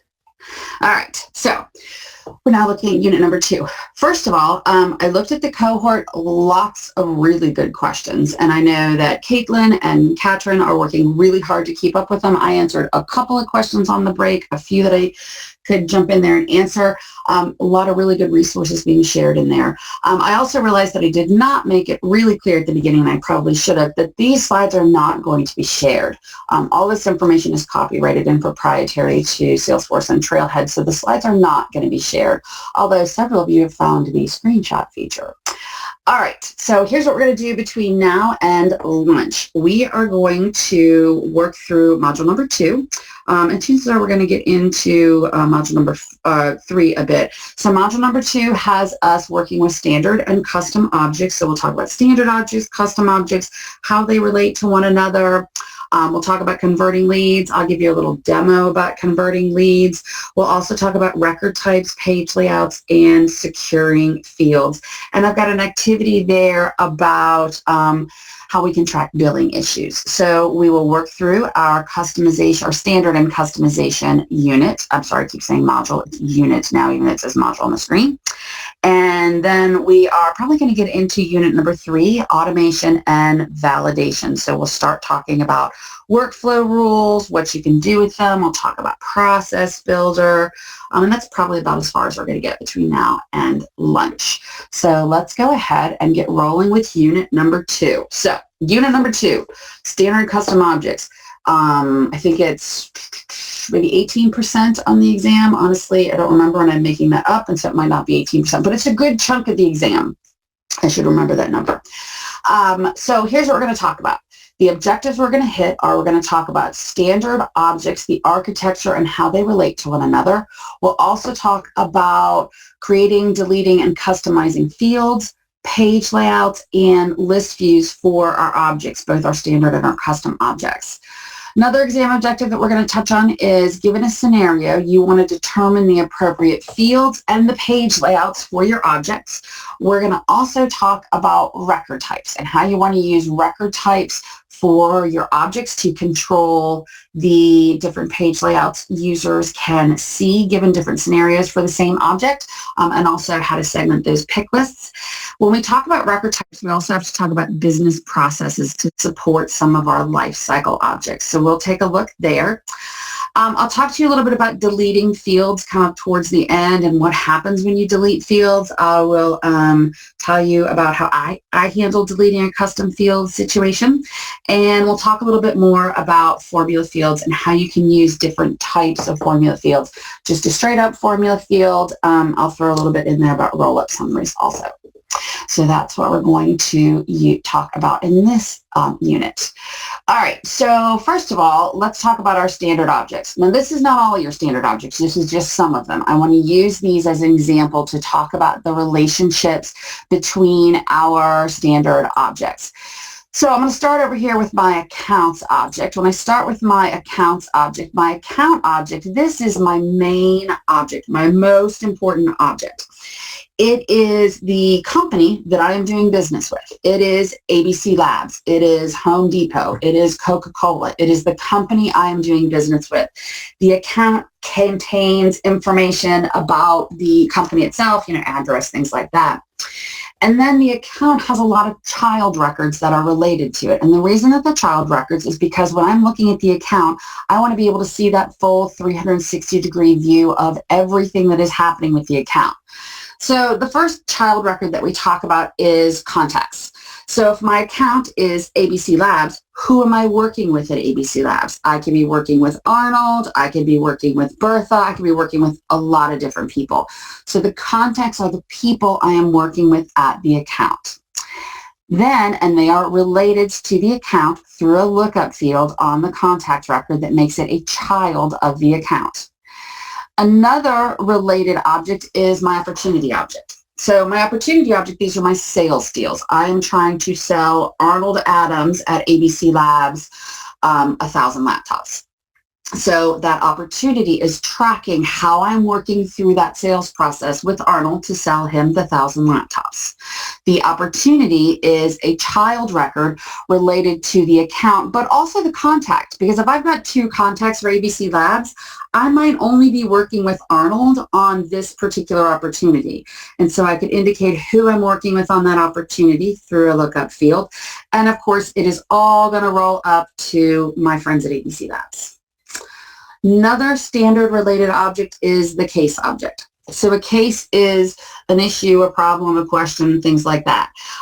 Let's say we closed the deal with Arnold. We sold him the 1,000 laptops. We delivered them and we left them on the loading dock and they got wet. So Arnold is now really unhappy because he has 1,000 wet laptops.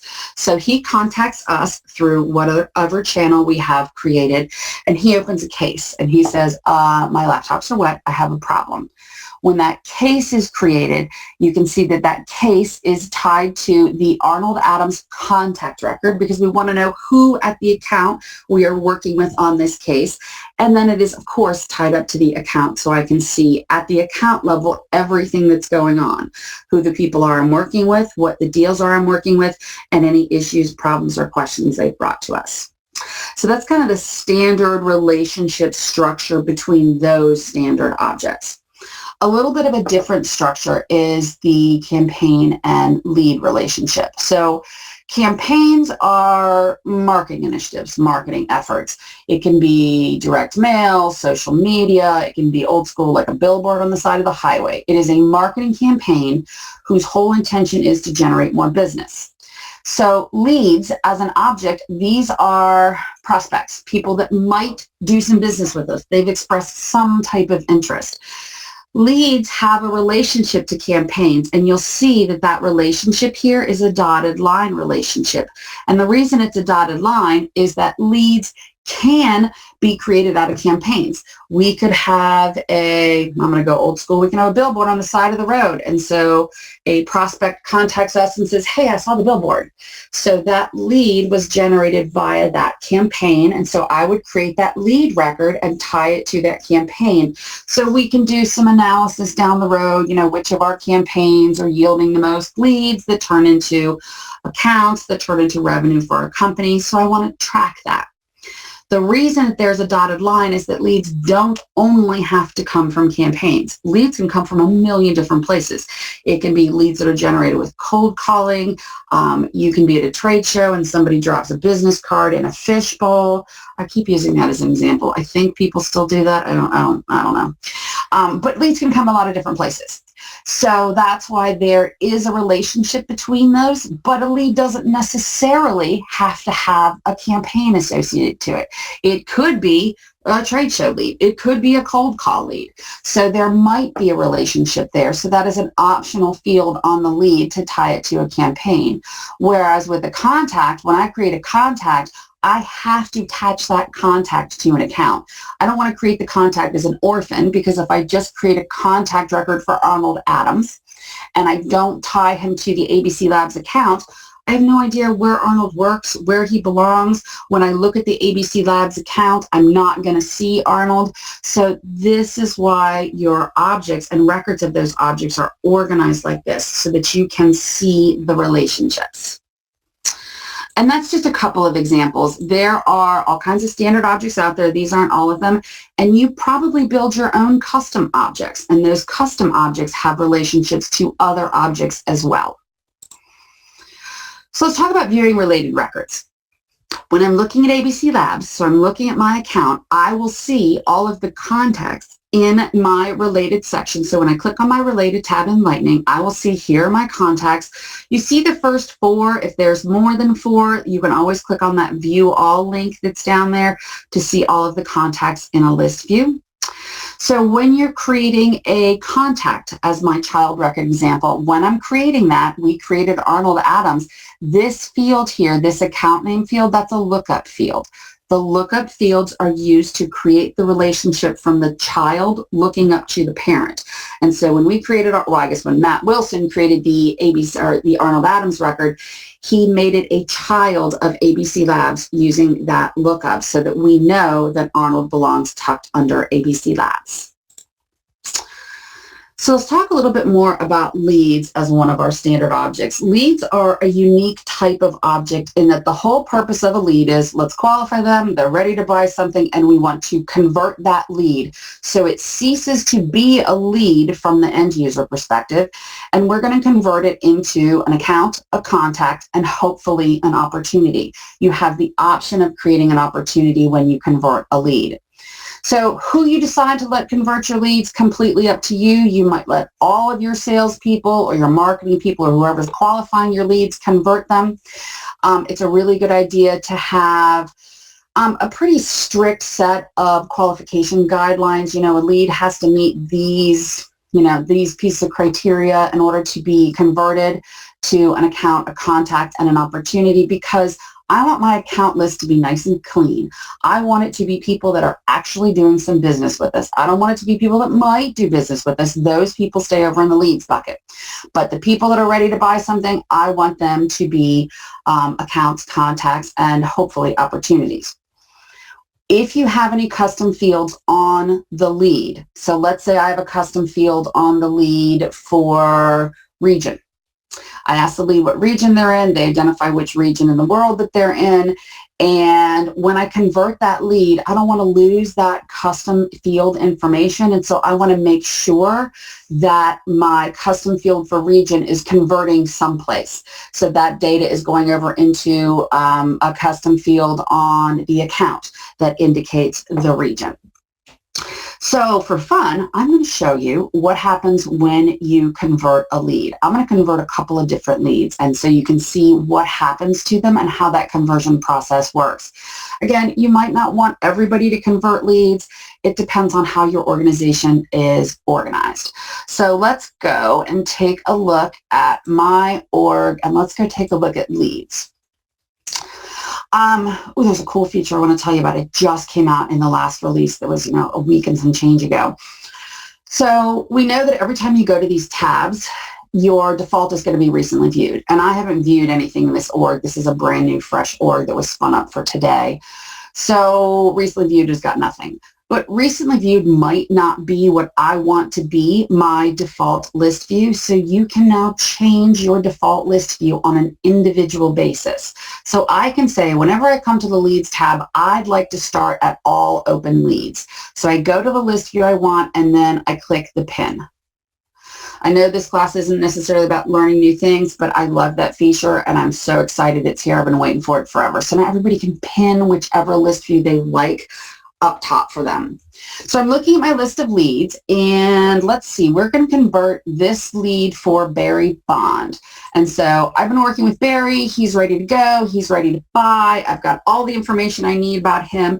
And so I'm going to come up and I'm going to click the convert button at the top of the right of my highlights panel. And it's going to say, okay, well, what do you want to do with this? I can either create a new account, or I always like to do this first. I go and say choose existing, and I'm going to come and click in that field, and I can search, or it's going to give me any options that things might match. And so I go, oh, we already have an STC Labs account. So yeah, that's the same one. So I want to attach Barry Bond as a child to that account. So I'm going to choose that account. When I'm creating the contact, I always like to choose existing and just make sure I don't have any matches. And I don't, I could do a search for Barry Bond, but I know he's not in here. So I'm going to come back over to create new. So we're going to create a new one for Barry because that's a new contact record. And then I also have the option of creating an opportunity. So if Barry is ready to buy, I can create a new opportunity. I'm going to come in here and I'm going to name my opportunity, and Barry's going to buy 100 printers from us. And my naming convention is the name of the account dash whatever it is that they're buying for us. And so this one's going to be called STC Labs 100 printers.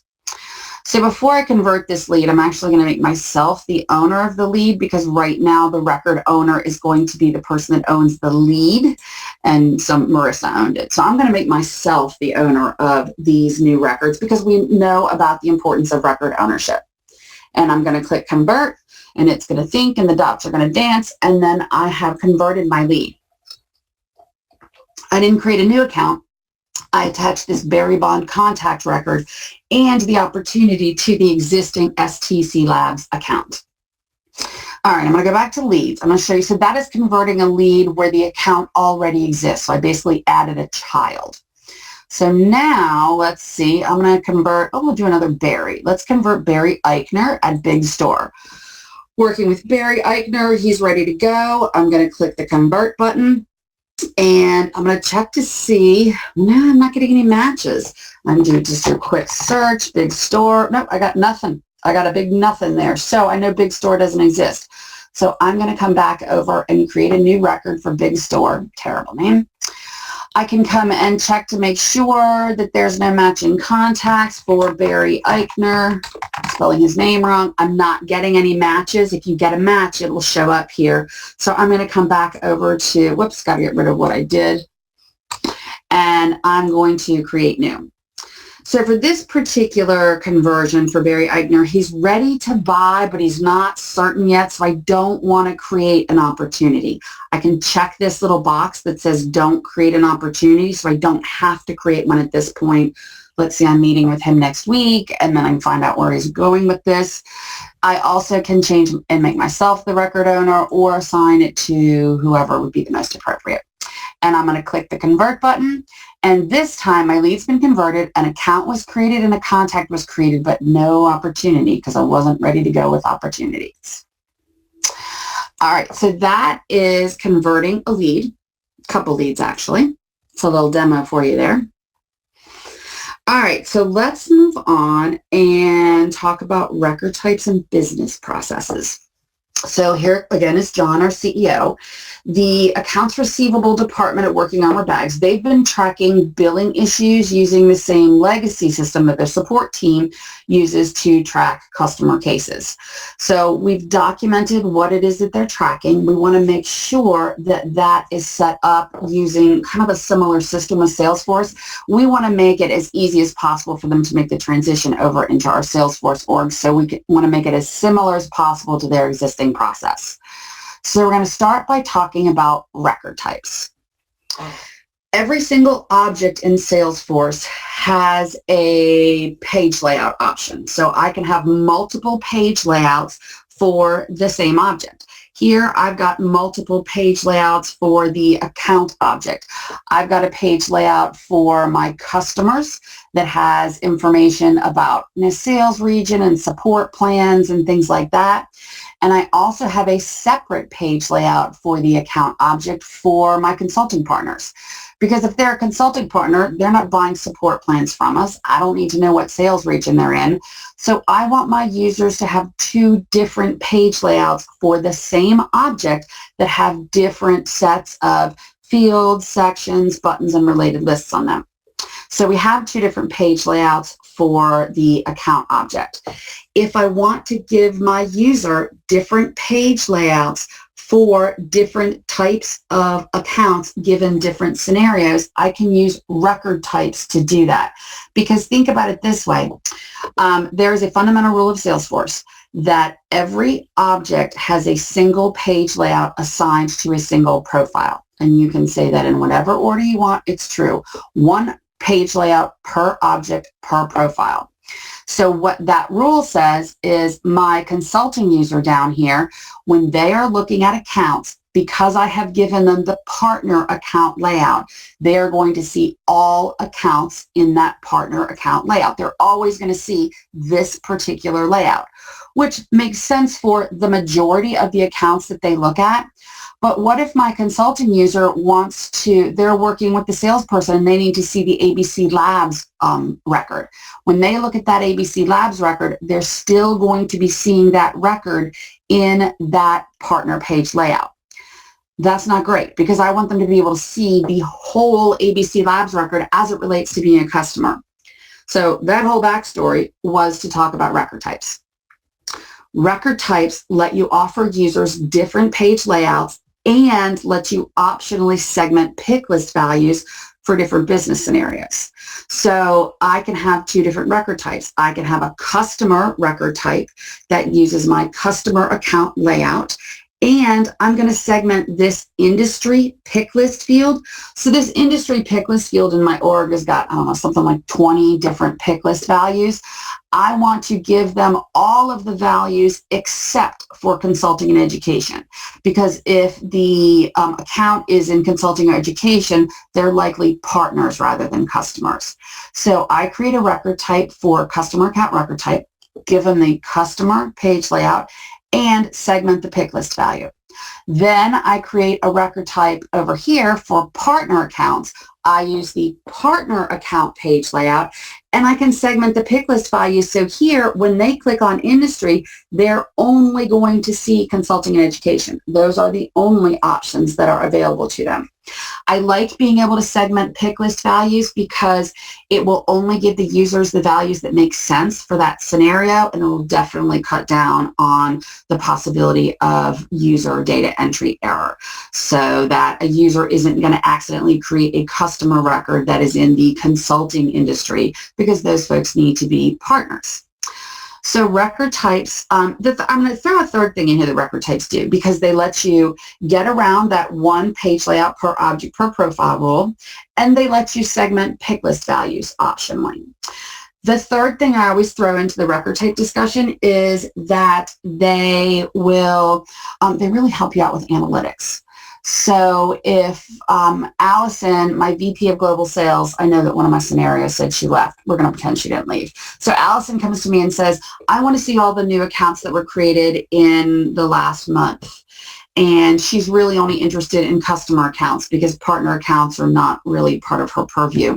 So I can run a report for her that says, show me all of the accounts that were created in the last month, but only show me customer accounts versus grouping partner accounts in there as well. So record types give you some flexibility there. You know that when you get an exam question, or if you get a question in the real world that asks you to segment pick list values in a single object. So I want to be able to give them these values for the industry field for this scenario and these values for the industry field for this other scenario. You know that at a minimum, you're talking about building a record type. Record types segment those pick list values. They don't control whether the pick list is on the page. That's controlled with the page layout, but they do let you choose which options to offer users. So when we're working with record types, we always want to talk about business processes too. There are 3 standard objects that are considered life cycle objects. And they're life cycle objects because they go through some type of change at some point. And they are opportunities, cases, and leads. So opportunities go through the sales process. They go through the different stages, and cases and leads go through different statuses. Because these objects by definition are life cycle objects, if you want to create a record type to support these life cycle objects, you first have to put a business process in place. And all the business process does is it says, this is a life cycle object of the life cycle field. So whether it's the stage field or the status field, which of the stages or statuses apply to this scenario? Think about this. Most of the time here at AW Computing, we sell business to business, 1,000 laptops to Arnold at ABC Labs. But occasionally we sell business to consumer. I sell one laptop to one person. Well, the sales process for selling 1,000 laptops to ABC Labs is much more involved than the sales process for me to sell a laptop to a person. So I'm going to have 2 different record types, one for business to business with all of my different stages, and then one for business to consumer that has the really streamlined list of stages. I might just have 4 different stages. Because the opportunity object is a lifecycle object, you're going to have to put a business process in place. And so I'm going to build 2 business processes before I even start building my record types. You got to build them first. I'm going to build a business to business business process that says use all of these stages. And then I'm going to build a business to consumer process that says only use these 4 stages. Then I can go build my record types for each of business to business and business to consumer. When you're building the record type for any of these lifecycle objects, it is a required field that you have to enter the business process. all it does is say this is a life cycle object. These are the life cycle pick list values that apply in this scenario. I write more record types than I ever thought I would. I create record types all the time. When I first learned about record types, I remember thinking, oh, all right, well, that seems cool. And I make lots of them, particularly on the opportunity object, but a lot of them on the case object. Because think about like here at ABC Labs, we use cases to manage customer problems. You know, Arnold is mad at us because he's got 1,000 wet laptops.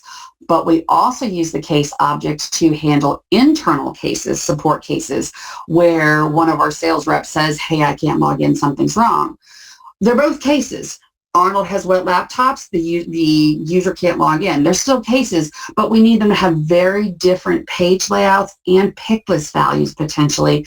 So we want to create two different business processes and two different record types. And so when, let's say, Arnold calls our customer support desk and he says, I've got wet laptops, the user that is creating that, or the support agent, can say, okay, this is a customer support problem. I'm going to create a customer support record, and then they're going to choose that record type, and it's going to give them the right page layout, the right fields, the right pick list values, versus if that agent took an internal call from Fumiko, one of our salespeople in Tokyo, and Fumiko can't log in.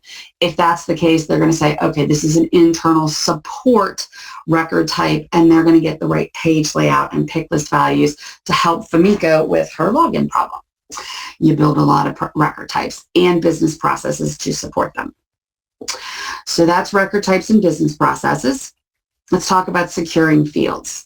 We've already talked a little bit about field level security when we were talking about our security model. So this is just kind of revisiting that a little bit. Field level security, and again, some people call it FLS, that lets you restrict the fields a user can view and edit based on their profile. So it restricts the access to a field everywhere on record and record detail and record edit pages. If they don't have access to it, they don't see it in related lists, searches, reports, list views, any place.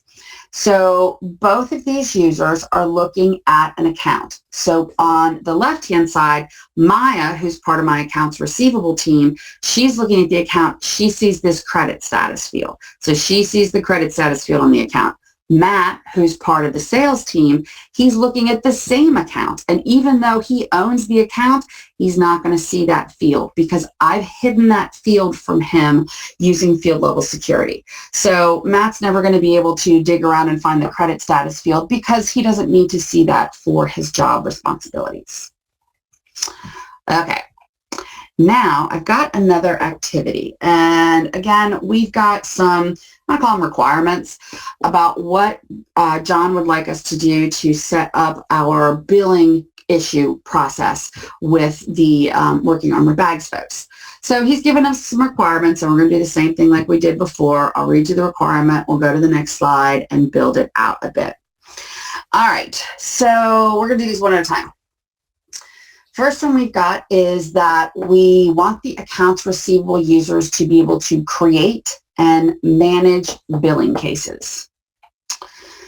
So think about all of the different tools that we can use. And I want to throw this out here. What we're going to build out here on this slide is not necessarily the order that I would implement putting these together in the org. It's just kind of the order that we figure out how to do things based on the requirements that they give us. Some things have to be completed in a specific order, like if I'm talking about cases, which we are, I've got to build a business process before I build a record type. So what we know about what they have told us so far is accounts receivable can create and manage billing cases. So that's talking to me about the profile. So I want to make sure that my accounts receivable folks, that profile that they're all in has access to cases and that they're able to create and manage those cases. All right, second requirement, the support cycle for billing cases. So the process is going to have 4 different statuses: new, working, escalated, and closed. It's a pretty short cycle here. So those are the 4 different statuses that we want in our support cycle. So I'll give you a second to think about that. So what this actually tells us is 2 things. We know that we're going to need a record type, And because this is the case object, we're also going to need a business process. So first, even though I put these together, first, I want to create a support process for billing cases that includes new, working, escalated, and closed. So those are the only 4 statuses for the this particular record type.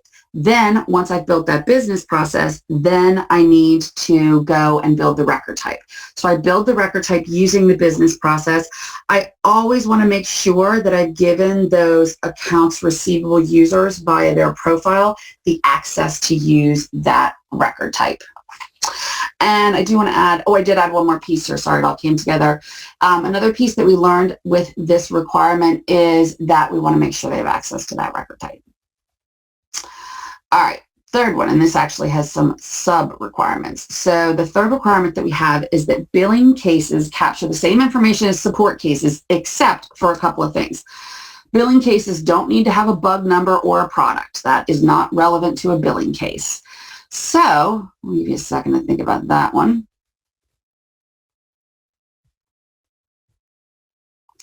So what I want to do here is I want to customize the page layout. Basically, I'm going to customize the page layout for billing cases. Easiest way to do that, since it's going to be very similar to the support case page layout, is I would just clone that one. So I would clone the support case page layout, and then I'd remove the bug number and the product fields. All right, let's see. We're going to go 3B. Billing cases contain the invoice number and account credit status. Billing cases contain the invoice number and account credit status. So what this tells me is I need to have some fields for invoice number. So I'm going to create my invoice number field as a custom text field, and I'm going to create my credit status field as a formula field. And I'm going to create that, there we go. I'm going to create that as a formula field because the credit status information already exists on the account object. Remember when we were looking at, on the previous slide, we were looking, when Maya is looking at an account, she can see the credit status. Because credit status already exists someplace else in Salesforce, I do not want to ask my users to put the same piece of information in 2 different places. It's just too easy for them to be there to be some type of disconnect. So I'm going to create a formula field, and it's a special formula field called a cross-object formula. I build way more of these than I ever thought I would. So a cross-object formula, you use them to avoid asking users to put the same piece of information in 2 different places. So you're basically saying, all right, the credit status information lives on the account. My formula is go look at the account that this case is related to, take whatever information is in the credit status field and populate it in this field. So it's a cross-object formula. I think the most challenging part for people to wrap their heads around with cross-object formulas is that you always write the cross-object formula on the object that you are trying to pull the information to. So I would write my cross-object formula field on the case object because I'm pulling the information from its parent, the account. And once we create those fields, I almost forgot this part, you want to make sure that you add your new fields to your page layout. All right, so the very last requirement or sub-requirement we have here is that the account credit status field, we want to make sure that's only visible to accounts receivable and executives. Those are the only 2 groups of people we'd like to be able to see this field.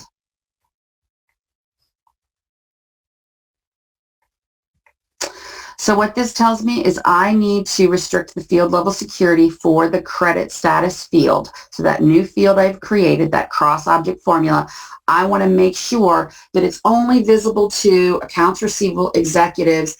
And I've included myself in this list as the system admin. If you don't include yourself in field level security, so I just say accounts receivable and executives, it doesn't mean that you're hiding the field from yourself. You can never hide anything from yourself. It just means that if you are looking at records of this record type, you will not see that field on the page layout when you're looking at the actual records. I typically put myself every place so that when I am looking at the actual data, I see everything. My job is to build the structure. The data really belongs to the sales teams, the marketing team, service, all those folks. I'm just here to build the infrastructure. But I think it's a good idea for me to be able to see everything. All right, so that is the end of that activity. So I've got some questions about field customization for you. I've got 3 questions here. Okay, first, so AW Computing has some custom pick list fields. It's got 2, one for company and one for product. They're both on the case object. I would like the users to see different pick list options in the product pick list field dependent on the value they select for company. So when you choose, option A for company, you're only going to get products that align with option A. So how can I accomplish that?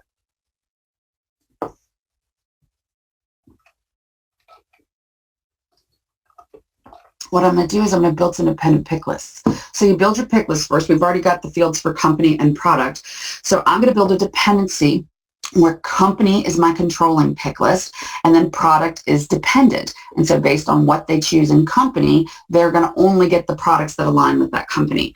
You can build dependent pick lists. You can go up to 10 different levels with the dependent pick list. You can go pretty far down there. All right, second question.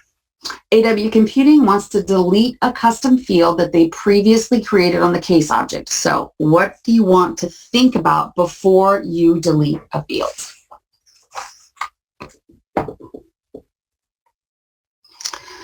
The big thing I want you to think about before you delete a custom field is, where is it referenced?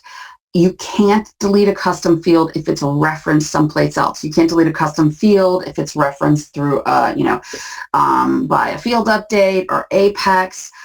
You don't ever want to try to delete a custom field if it's being used, if it's being updated in a background job. If you've got a roll-up summary field going on there, you have to wait till that job finishes to try it again. When you delete a custom field, it deletes the field, all of the data in the field. If that field is dependent any place else, and not dependent like a pick list, but if it factors in any place else in your org, like there are reports that are grouped by that field, or there is a list view based on that field, any place else in your org, you are potentially going to break anything, break all of those things. I shouldn't say anything. If you have the field reference in one of your workflow rules, your workflow rule simply breaks and you do not know why it doesn't work. It's super frustrating with workflow rules. So I always, before I delete a custom field, be very thorough and make sure all the places that you think it might be referenced. When you delete a custom field, the field and all of its data is deleted. It's going to sit in your recycle bin for up to 15 days. If it's there 15 days, it's going to permanently be deleted. And I say up to 15 days because if your recycle bin overflows for whatever reason, and you have a limit on your recycle bin, it is 25 times your data size. So you have to put a lot in the recycle bin to get it to overflow. But if it does overflow, Salesforce will start deleting the oldest record in your recycle bin as long as it has been there at least 2 hours. So, if somebody goes rogue and deletes huge chunks of your data, you do have a couple of hours to restore that data. A couple other things about deleting fields, and I'm going to share one of my experiences because I think it is helpful. I've gotten feedback that it's helpful. So when I create a custom field. So I built a custom field and I created it as a free text field because that was the information that I had from the business. And when I create my custom fields, I like to turn on field history tracking. And field history tracking is a tool that's available to us as admins to track all of the changes that are made to a field kind of in a nice organized way. So when I create a new field, I put history tracking on that field, and that way I can see everybody that has made changes to the field, what the original value was, which would be blank, what the new value is, things like that. And so when I created that custom field, I put field history tracking on. I looked at field history tracking after, I don't know, it was like a month. It depends on how long you want to keep it on, whatever is going on in your org. And I noticed that people were putting in the same 5 values over and over. And it was a free text field, so they were typing the same 5 things in. Well, that to me said this really could have been a pick list. I should have made this out as a pick list. So I wanted it to be a pick list because I always want to go with pick lists over free text field whenever you can. They simplify data entry, they simplify reporting, they just simplify life. So I wanted to make that a pick list field. If I go into that custom field that I'd created and I change the field type, so I change it from free text to custom, there is a button that says change field type. If you use that change field type button, depending upon the type of field you're changing it from and to the type of field you're changing it to, you could potentially lose your data. Well, I had to hear that exactly once. And I'm like, well, I am never doing that. I'm going to pretend that button never exists.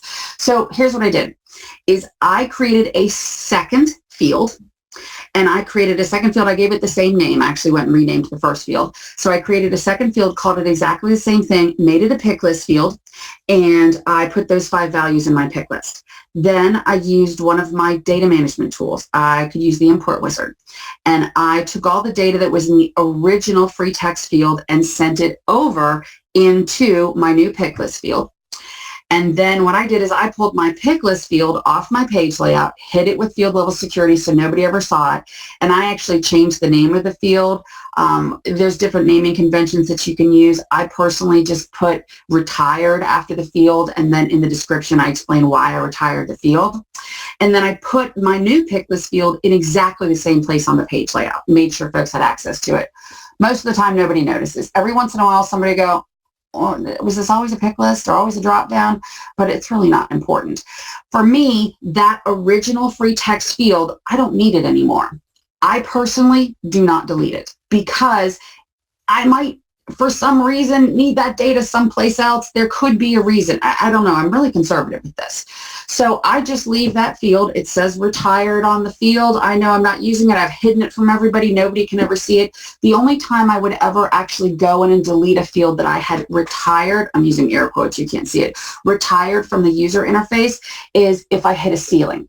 And I went to go create another field and I didn't have a new button. I hit my ceiling. I've used all of my fields, and there you have a lot, hundreds that you're allowed to create on these objects. But if I hit that ceiling, what I would then do is go back and look at my list of retired fields and, delete the one that seems the least likely to cause a problem.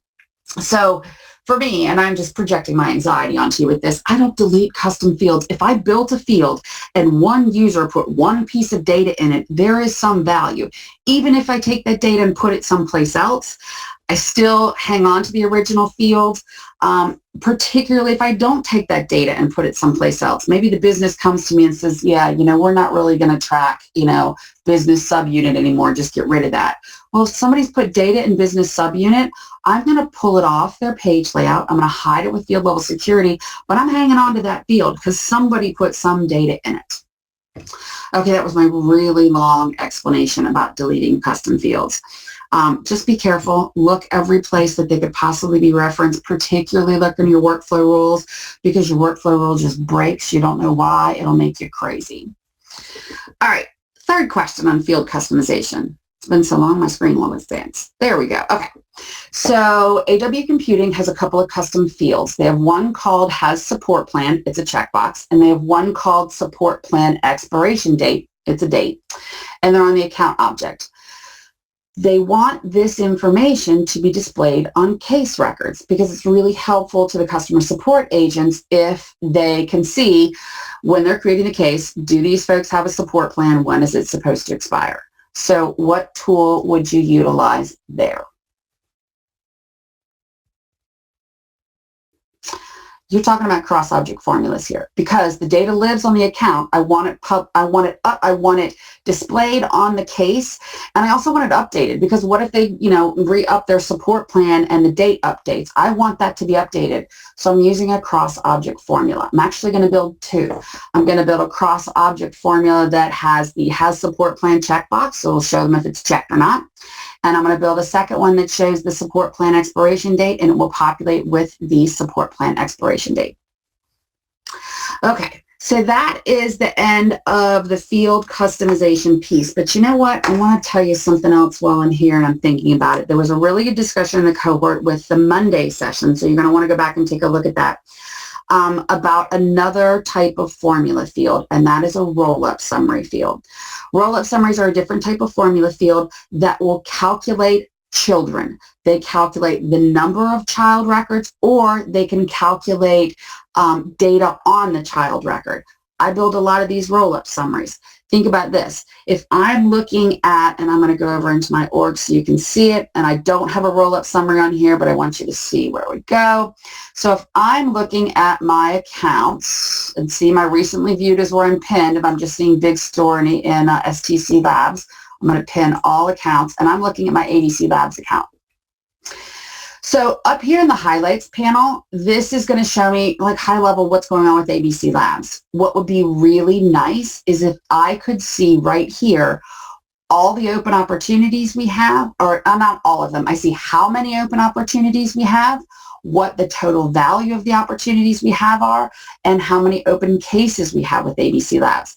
I can always find that information if I dig down in here into my related list, but it'd be really nice if I had a couple fields up here that said open opportunities 3, or however many we have. I'm making it up, not 3 because we've only got 2. Open opportunities 2. Total value of open opportunities, whatever the total value of this would be, 5, so a lot, between 3 and 4 million. I'm not doing math. And total open cases, I don't know how many I have. Let's say I've got 6 open cases. So I can see right here, high level, what is going on with this org. So I can see that I have opportunities that are worth, $3.5 million that are open that I'm trying to close with them. That's a good chunk of change. And I also have a bunch of open cases. So maybe I need to start taking a look at those cases to make them a little happier overall as a customer, and then maybe close my deals.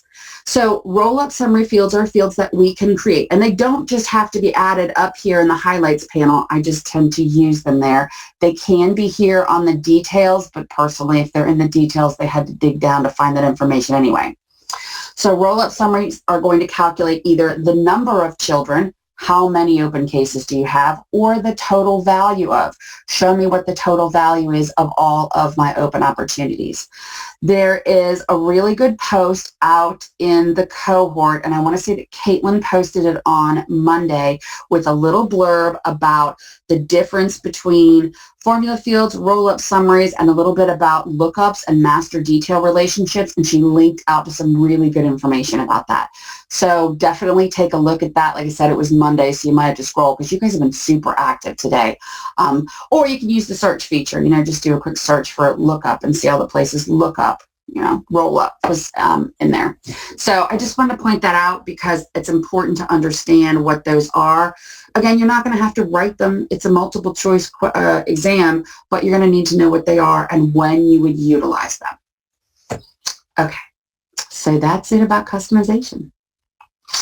Now we're going to move into unit number 3, automation and validation. Start making Salesforce work for us. We've got about 25 minutes until lunch break, so we're going to get through a little bit of this. The exam objectives that we cover here, or that are covered in this unit, are obviously the ones about workflow and process automation. We're going to talk about what workflow rules are, how they're evaluated, all the different pieces of them. Given a scenario, you need to apply the appropriate workflow solution. We're also going to talk about processes and using the Lightning Process Builder. So workflow is old school. It's the old school way of doing things. There are some limitations. And because there were some limitations there, Process Builder, and it's called Lightning Process Builder, but you can get to it in Classic. Process Builder is the new way of putting automation in place, and it is fantastic. It takes what workflow does and it turns it up. It is more flexible and more powerful than workflow. And honestly, I haven't built a new workflow rule from scratch, and I was thinking about this the other day. I'm going to say upwards of 2 years. But the reason we talk about workflow is if you are working in an existing org, or you're taking an exam, chances are you're going to encounter workflow. So you might have to maintain existing workflow rules. I know there's lots of admins out there that are in the process of converting the workflow rules over to Process because Process is that much better. It's hard to say that. Process Builder is that much better. So the process builder is the new way of doing things. So I'm going to show you each of those. We'll talk about each of those. Also, kind of under the heading of workflow and process automation, we're going to talk about approval processes. And approval processes are just a type of flow. Flows are the larger category of automation. And many moons ago, we only had workflow rules to work with. Everything else that needed to be handled with automation and flows, well, then we had approval processes. But everything else that was more complex, that had to be a developer. So with the advent of the process builder, this is where we get more power as an admin. I sound drunk with power with that. But you know what I'm saying is it took what lived in the developer world and brought it over into our world and gave us a lot more capabilities of putting automation together. So we'll talk about all of those. I'm kind of getting ahead of myself. Also, exam objectives covered in this module is we're going to talk about case management and how you can automate case management. We're also going to talk about lead management and how to automate lead management. They're really similar, so I'll kind of talk about them in parallel and use the same slides. But it's really similar because remember, cases and leads are two of our lifecycle objects that are going to be going through we expect them typically to be going through some types of changes. All right, so let's jump in. I love automation. Second favorite is security. So here's John. John says the working on a bag sales department wants to make sure they're keeping up with their opportunities as they're moving through the pipeline, getting to close the deal. So when a big deal hits the proposal and price quote stage, they want an automatic alert to be sent out to everybody that's on the account team. So everybody that's working with the account knows that deal has hit proposal and price quote. So he's asking about some automation. Personally, I would head right to process, but we want to learn about workflow. So we're going to talk about workflow first. Sorry, I just stopped to take a drink. Workflow rules, like I said, old school, but they get the job done. They set actions into motion whenever certain conditions are met with records. Your actions can either fire right away, send an email, send a task, or they can fire according to a time trigger. And workflow rules are made up of three different parts, we're going to call them. So I'm going to start with my evaluation criteria. I'm going to start all the way over here on the left. So the evaluation criteria is when should Salesforce evaluate a record to see if the workflow rule needs to fire. And you have some choices when you create your workflow rule. I can say I want it to be evaluated when the record is created and only when it's created, or I want it to be evaluated when it's created and anytime it's edited, or when it's created and anytime it's edited to meet subsequent criteria. So you're telling Salesforce when to look at these records. Salesforce cycles through your org every 15 minutes to make sure that there's no automation that needs to fire that hasn't. So that is how you want Salesforce, when you want Salesforce to look at the record and evaluate it. Then you want it to be evaluated up against the rule criteria. And sometimes I see people call this the trigger criteria, or even more complicated, the rule to trigger an action criteria. Either way, this is what needs to be true of the record in order to fire the action. And you have two different options about how you can configure that. You can configure it and put the criteria in. So I want it to be a large deal, and I'm defining a large deal as a deal that's worth more than $5 million, and the company that we're working with has an annual revenue above the, $50 million. So that's my rule criteria. I also can specify my rule criteria by using a formula and Boolean language. And so I could say if my formula evaluates to be true, and then I can create my Boolean language statement. So if that statement boils down to be true, much like we'll see later with validation rules, then I want the action to fire. Honestly, most of the workflow rules that I've written are looking at criteria, annual revenue above this, number of employees above this, that kind of deal. But you can write it either way.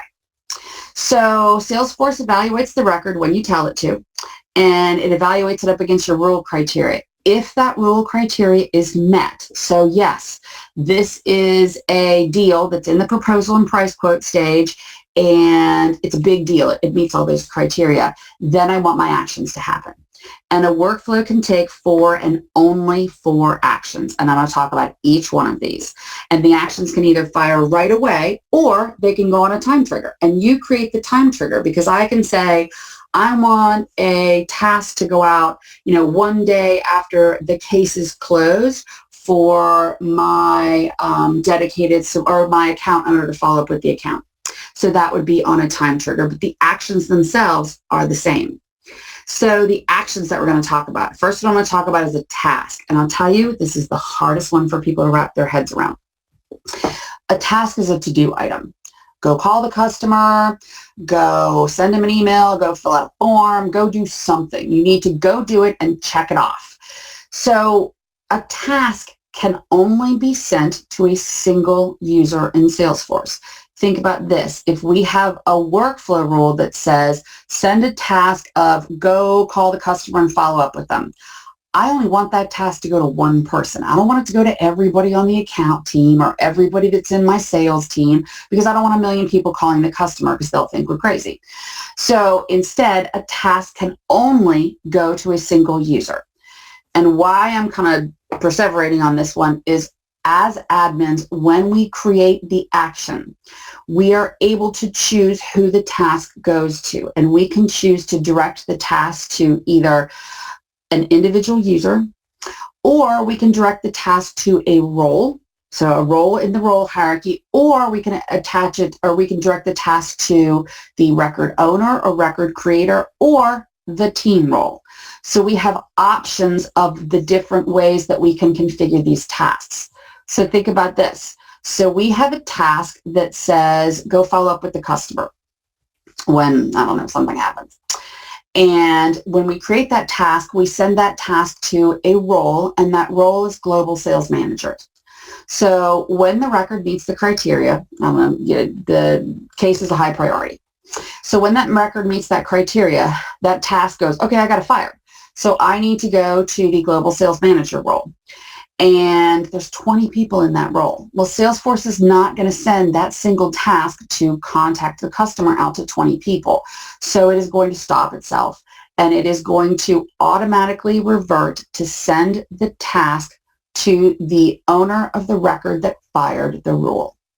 So whoever owns the account that fired that rule off, I'm sorry, I think I gave you a case example, but whoever owns that record, that task is going to go to them, regardless of whether they're in that Global Sales Manager role.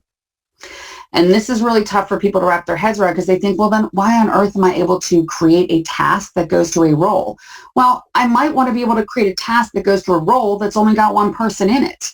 In that case, maybe I want to create a task that says, I'll give you an example on a time trigger. So I'm going to create a workflow rule that says, that's looking at my support plan with my customers. And so I'm going to set my evaluation criteria to say every time a record is edited, and the rule criteria is the account plan, support plan expiration date has to be, it basically is coming up. And so Salesforce is going to evaluate when that support plan is going to expire. And then, and here's where I'm going to put my time trigger in, 30 days before that date, I want to send an action, which is a task, to the dedicated support rep on that account team to let them know that the customer support plan is getting ready to expire and they should start pestering the customer to re-up on their plan. I only want that task to go out to a single person. If I send that task on the time trigger to a role dedicated support rep, if there are 2 people in that team role, then the task is not going to go to both of them. It shouldn't. It's going to automatically revert to the owner of the account that fired that role. But if there's just one person in that dedicated support rep role, like with Phil and his account team, Tim is his only dedicated support rep, that task is going to go to Tim. So 30 days before the support plan expires for, ABC Labs, Tim's going to get that task. So that's task. I know I spent a long time talking about that. A workflow rule can take multiple actions. They can take something like 400 and something actions. There are so many different options that you have about actions and how many time triggers. So it's a lot. I've seen some pretty complicated ones. So a task is the first one, a to-do. Go call somebody, go fill out a form, go do something. Second one, easier to understand, email alert. So email alerts use templates and they send emails out to whoever it is that needs the email. Notify everybody on the account team when the big deal hits proposal and price quote. Perfect example of that. We use an email template, send that email out to everybody so everybody knows that this deal has hit proposal and price quote. So that one's pretty easy to understand. Field updates, I feel like people forget about this one. You can have a workflow rule that updates a field. It changes the value in a field. You can have it put in a new value. You can have it blank out a field. You can have the update check a box. You can have it calculate a formula. You can have a field update based on other data changing in Salesforce. And then the fourth option you have is outbound message. And don't get too tangled up on the word message, because an outbound message is basically a package of information that we are packaging up to send outside of Salesforce. Like when an opportunity is closed won, create an outbound message or an outbound package of information that has these 15 fields from the opportunity of data, package them up, send it out to order fulfillment. So order fulfillment knows that they have to ship, the 1,000 laptops to Arnold at ABC Labs and hopefully not leave them on the loading dock. So those are the four and the only four actions that a workflow can take. So you can have your actions fire, you can have your actions fire right away, or they can be on a time trigger, like that example that I gave you, 30 days before the support plan expires, send out a task. All you have to do is build that trigger first. And so with your triggers, 1 day after or before a rule trigger date. You can go days or hours. You can't get it all the way down to minute. Every time trigger can have up to 40 different actions, and you can have 10 different types of time triggers. So you can have all kinds of actions happening out of your workflow. The example that we have here is when a case is created a day after the rule trigger date, send a task out to whoever this person is. So that's workflow. Now let's talk about process. If you think workflow is cool, process way cooler. So process builder, and again, it's called Lightning, but it's just, we focus on process builder. That lets you automate business processes using a very visual interface. So this is our interface over here on the right-hand side of the screen. Processes do everything workflow does, plus they let you execute actions when certain conditions are met. So when you build your process, let's just walk through this. So the object that my process is on is the opportunity object. And then each of these blue diamonds, this is a criteria node. So here's where I enter the criteria. And you can name your criteria nodes whatever makes sense for you. So this criteria node is called high value deal if high value deal 1. Which to me says, I understand what's going on, so we win a big deal. And if that is true, then immediately I want to have 3 actions fire. I want to create a contact record, I want to post a chatter, and I want to notify VP of sales with an email. And then I have scheduled actions, and there's my time trigger, and that says, what does that say? 6 days after whatever date, I want to send a follow-up task. When I'm creating my processes, I can tell them to stop, or if I'm not using scheduled actions, I can tell it to continue to evaluate down. If you're using scheduled actions, it's always going to stop because that action is waiting to fire. So here, if high value deal 1 is false, not a high value deal, we're going to say high value deal is lost. So we lost it. Immediately, I want to notify my VP. I've got no time triggers and scheduled actions. So it takes everything that we did with workflow that happens on several different screens and it puts it all together here in a nice interface. Couple bonuses about process is that these criteria nodes, like the diamond and all the actions, they can really easily be reordered. You can just drag and drop them. So you can control the order that the actions fire in. You cannot do that with workflow. When you have workflow and a workflow says, when this happens, do these 5 things, Salesforce is going to do the 5 things in the 5, task, email, things like that. It's going to do them in the order that it wants to do them in. And it is a set order. And I can't remember off the top of my head what it is. But you can't control the order they fire in. Process you can. So maybe I want the email to go out first before the field update, or I want the field update before the email, whatever. I can control all of that. Another big bonus of process is that you can have different versions of a process.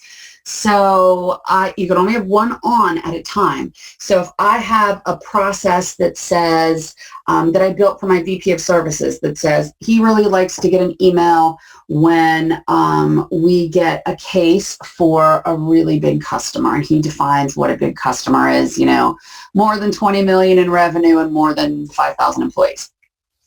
So I have a process in place that does that. He gets emails when these big cases are created. And let's say, unfortunately, we have a crisis with one of our product lines, and all of a sudden we are getting a ton of cases. My VP of services comes to me and says, can you please stop these emails from coming to me because I'm getting a million of them. I don't need to know about this. While we're having this product line crisis, why don't we change this? So I only get emails for the really big deals. I'm going to say customers that have more than a $50 million annual revenue and more than 20,000 employees. So what I would do in that case is I'd go into my process and I'd clone it. And I'd create a second version of the process, and then I would adjust the criteria to be 50 million, and I don't know what I said, 50,000 employees, the bigger one. Sorry, I forgot my number. And then I turn that one on.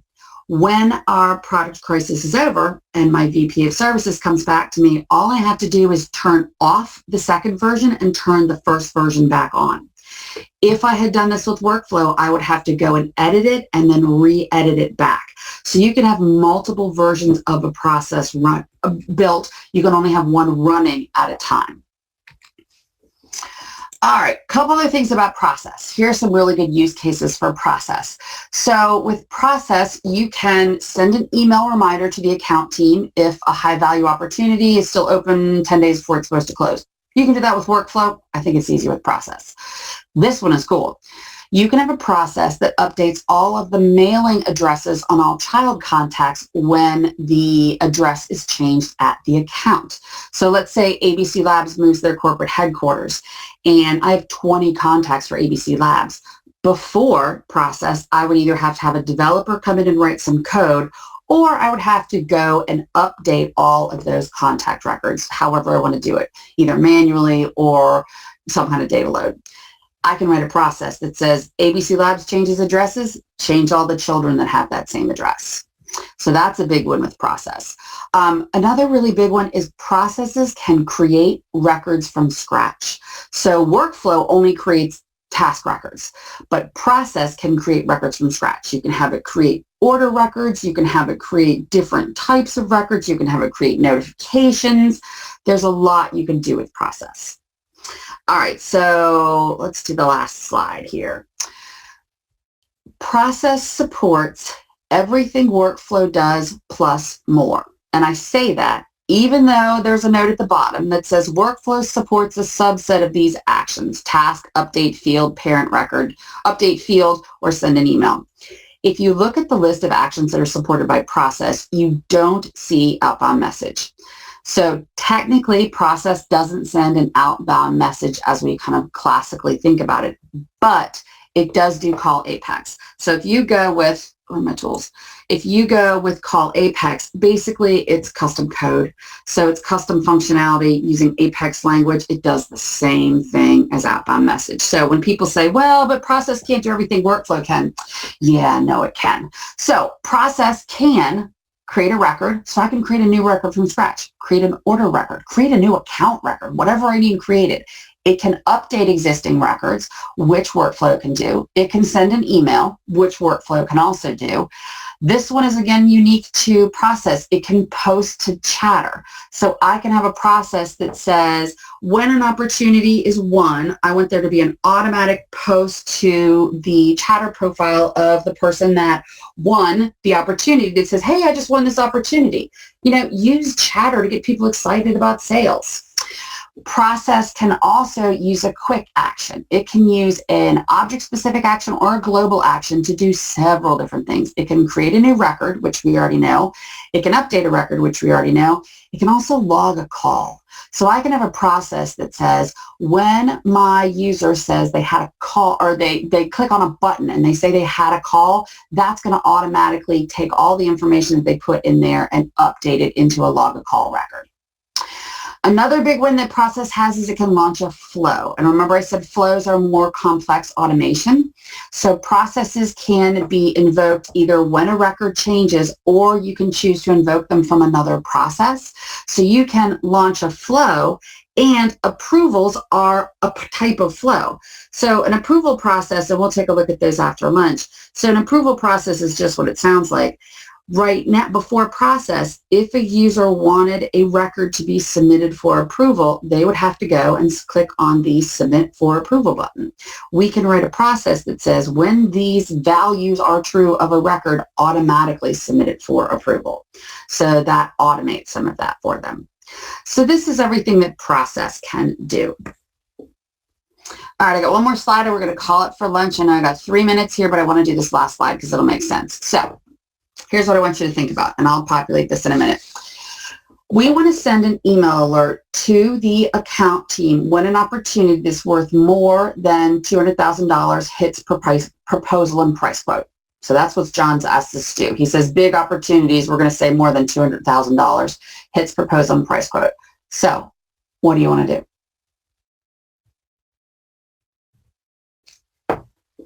All right, so here's what I would do. You can go with either workflow or workflow or process. Either one. Personally, I'm going process. My evaluation criteria is going to be when a record is created and any time it's edited to subsequently meet criteria, because chances are an opportunity isn't created in the proposal price quote stage, it's updated to that stage. And then my rule criteria is the amount for the opportunity has to be more than $200,000 and the stage has to equal proposal and price quote. So if that is true of the record, then I want an email alert to go out to everybody on the account team, and that email alert is going to use a template. Okay, it's going to be lunchtime. I've got 58 minutes past the hour, so you get a whole extra 2 minutes for lunch. We're going to start back up at 12:30 East Coast time. I'll put the slide up like I did before. I'm going to go and hit the cohort and see if there's anything out there that we need to talk about a little bit more. I will see you guys in 32 minutes. Have a great lunch.